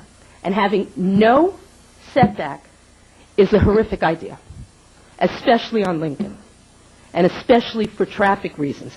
Forget about the aesthetics for the poor people across the street that have to look into people's lofts because they'll have to have their shades up all of the time. That particular side will get no light at all. Columbus will get afternoon light. Lincoln will get no light at all, no sunshine at all. That brings me to another traffic issue. The only ingress and egress that seems to be proposed in this plan is into the middle of Fisher Avenue between Oakland and Columbus, where it crooks just a little bit, so sight is an issue. Yes, they will have cross hatches there, I see. But you're still coming out in the middle of one of the narrowest parts of Fisher Avenue and one of the most populated as far as cars are concerned. Plus you have trucks coming through and buses coming through and people flying down to the train station. And now you are introducing ingress and egress through that little narrow corridor that can't handle the traffic that it currently has. This is a disaster. So I go back to my original statement. Maybe we need to go back to the drawing board, look at what we have, and make something that works under the codes that we have. Nobody is twisting anybody's arm to buy this property and to develop it. So if you're going to come here and develop it under the rules that exist, or darn close. Try. I mean, this isn't even an attempt at trying at the rules. This is breaking every rule and saying, please may I? And the people of Tuckahoe, well, too bad, I'm going to ask for it. It's a terrible, terrible situation. The aesthetics of it are disgusting. It looks like, I'll tell you the truth, if they built that across the street from Riverview in that parking lot, I'd say you really couldn't argue a whole lot because it mimics Riverview, which was Borough's Welcome 1,000 years ago. It's supposed to have that lofty feel. This is creating something that does not go with the neighborhood at all. The comparison to the West Hartford property. I was fortunate enough to have my neighbor show me the development in West Hartford, Blueback Square, I think it's called. In my estimation, if you want to know what Blueback Square looks like, go to Ridge Hill and Yonkers. And if that's not apples and oranges, Ridge Hill and Yonkers and Crestwood train station, nothing is. Nothing is. You cannot, I really wish that the applicant would stop using that as a comparison. It really has no comparative value. No positive comparative value, I should say. Negative comparative value? Absolutely. Are you almost done? Because well, you know what? I listened for several hours. I'd appreciate it if I could get through everything. The other thing that was sorely missing, though, tonight. Under circumstances, there would be a time limit. Okay. I know there's nobody else. Okay. Well, let me also say this. Done? Yeah. Almost. Good. One of the things that was not discussed tonight was the business space. When the board, for whatever reason, approved this as a biz-res, there was a pretty good understanding that there would be only professional space in the business space. Now we hear that it's 3,600 square feet, and they will chop it up however they deem fit. I understand from village attorney last week that they can have a minimum of 200 square feet. That's 18 potential businesses in there. Maybe it's a single office with 12 parking spaces that are 6 tandems. There's a lot that needs to be done. This is so far beyond granting anything and needs to be shaken out so badly that I keep going back to my Plan A, which is go back to the drawing board. And just to clarify, we're not even a 25-mile-an-hour zone. That particular zone is 15 miles an hour because of the children, because of the nursery school, daycare center. So we don't need this. We don't want it. And I think that maybe this potential purchaser needs to rethink their plans.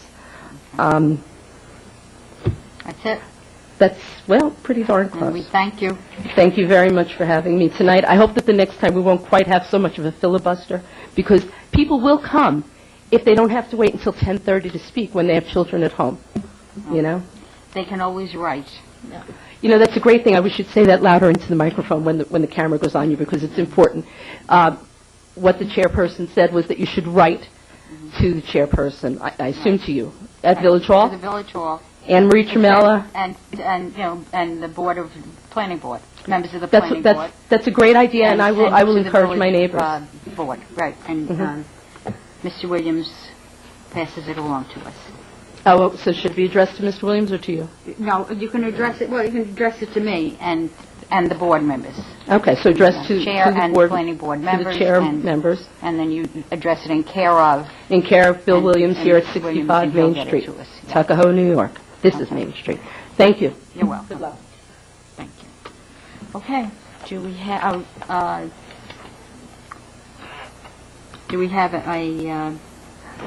motion to continue at our next meeting? Just continue this open forum? Second? Second. Okay, all in favor? Aye. Okay. Do we have a motion to Adjourn? to adjourn? Second. Second, okay. All, discussion? All in favor? Aye. Aye. Good evening, everyone.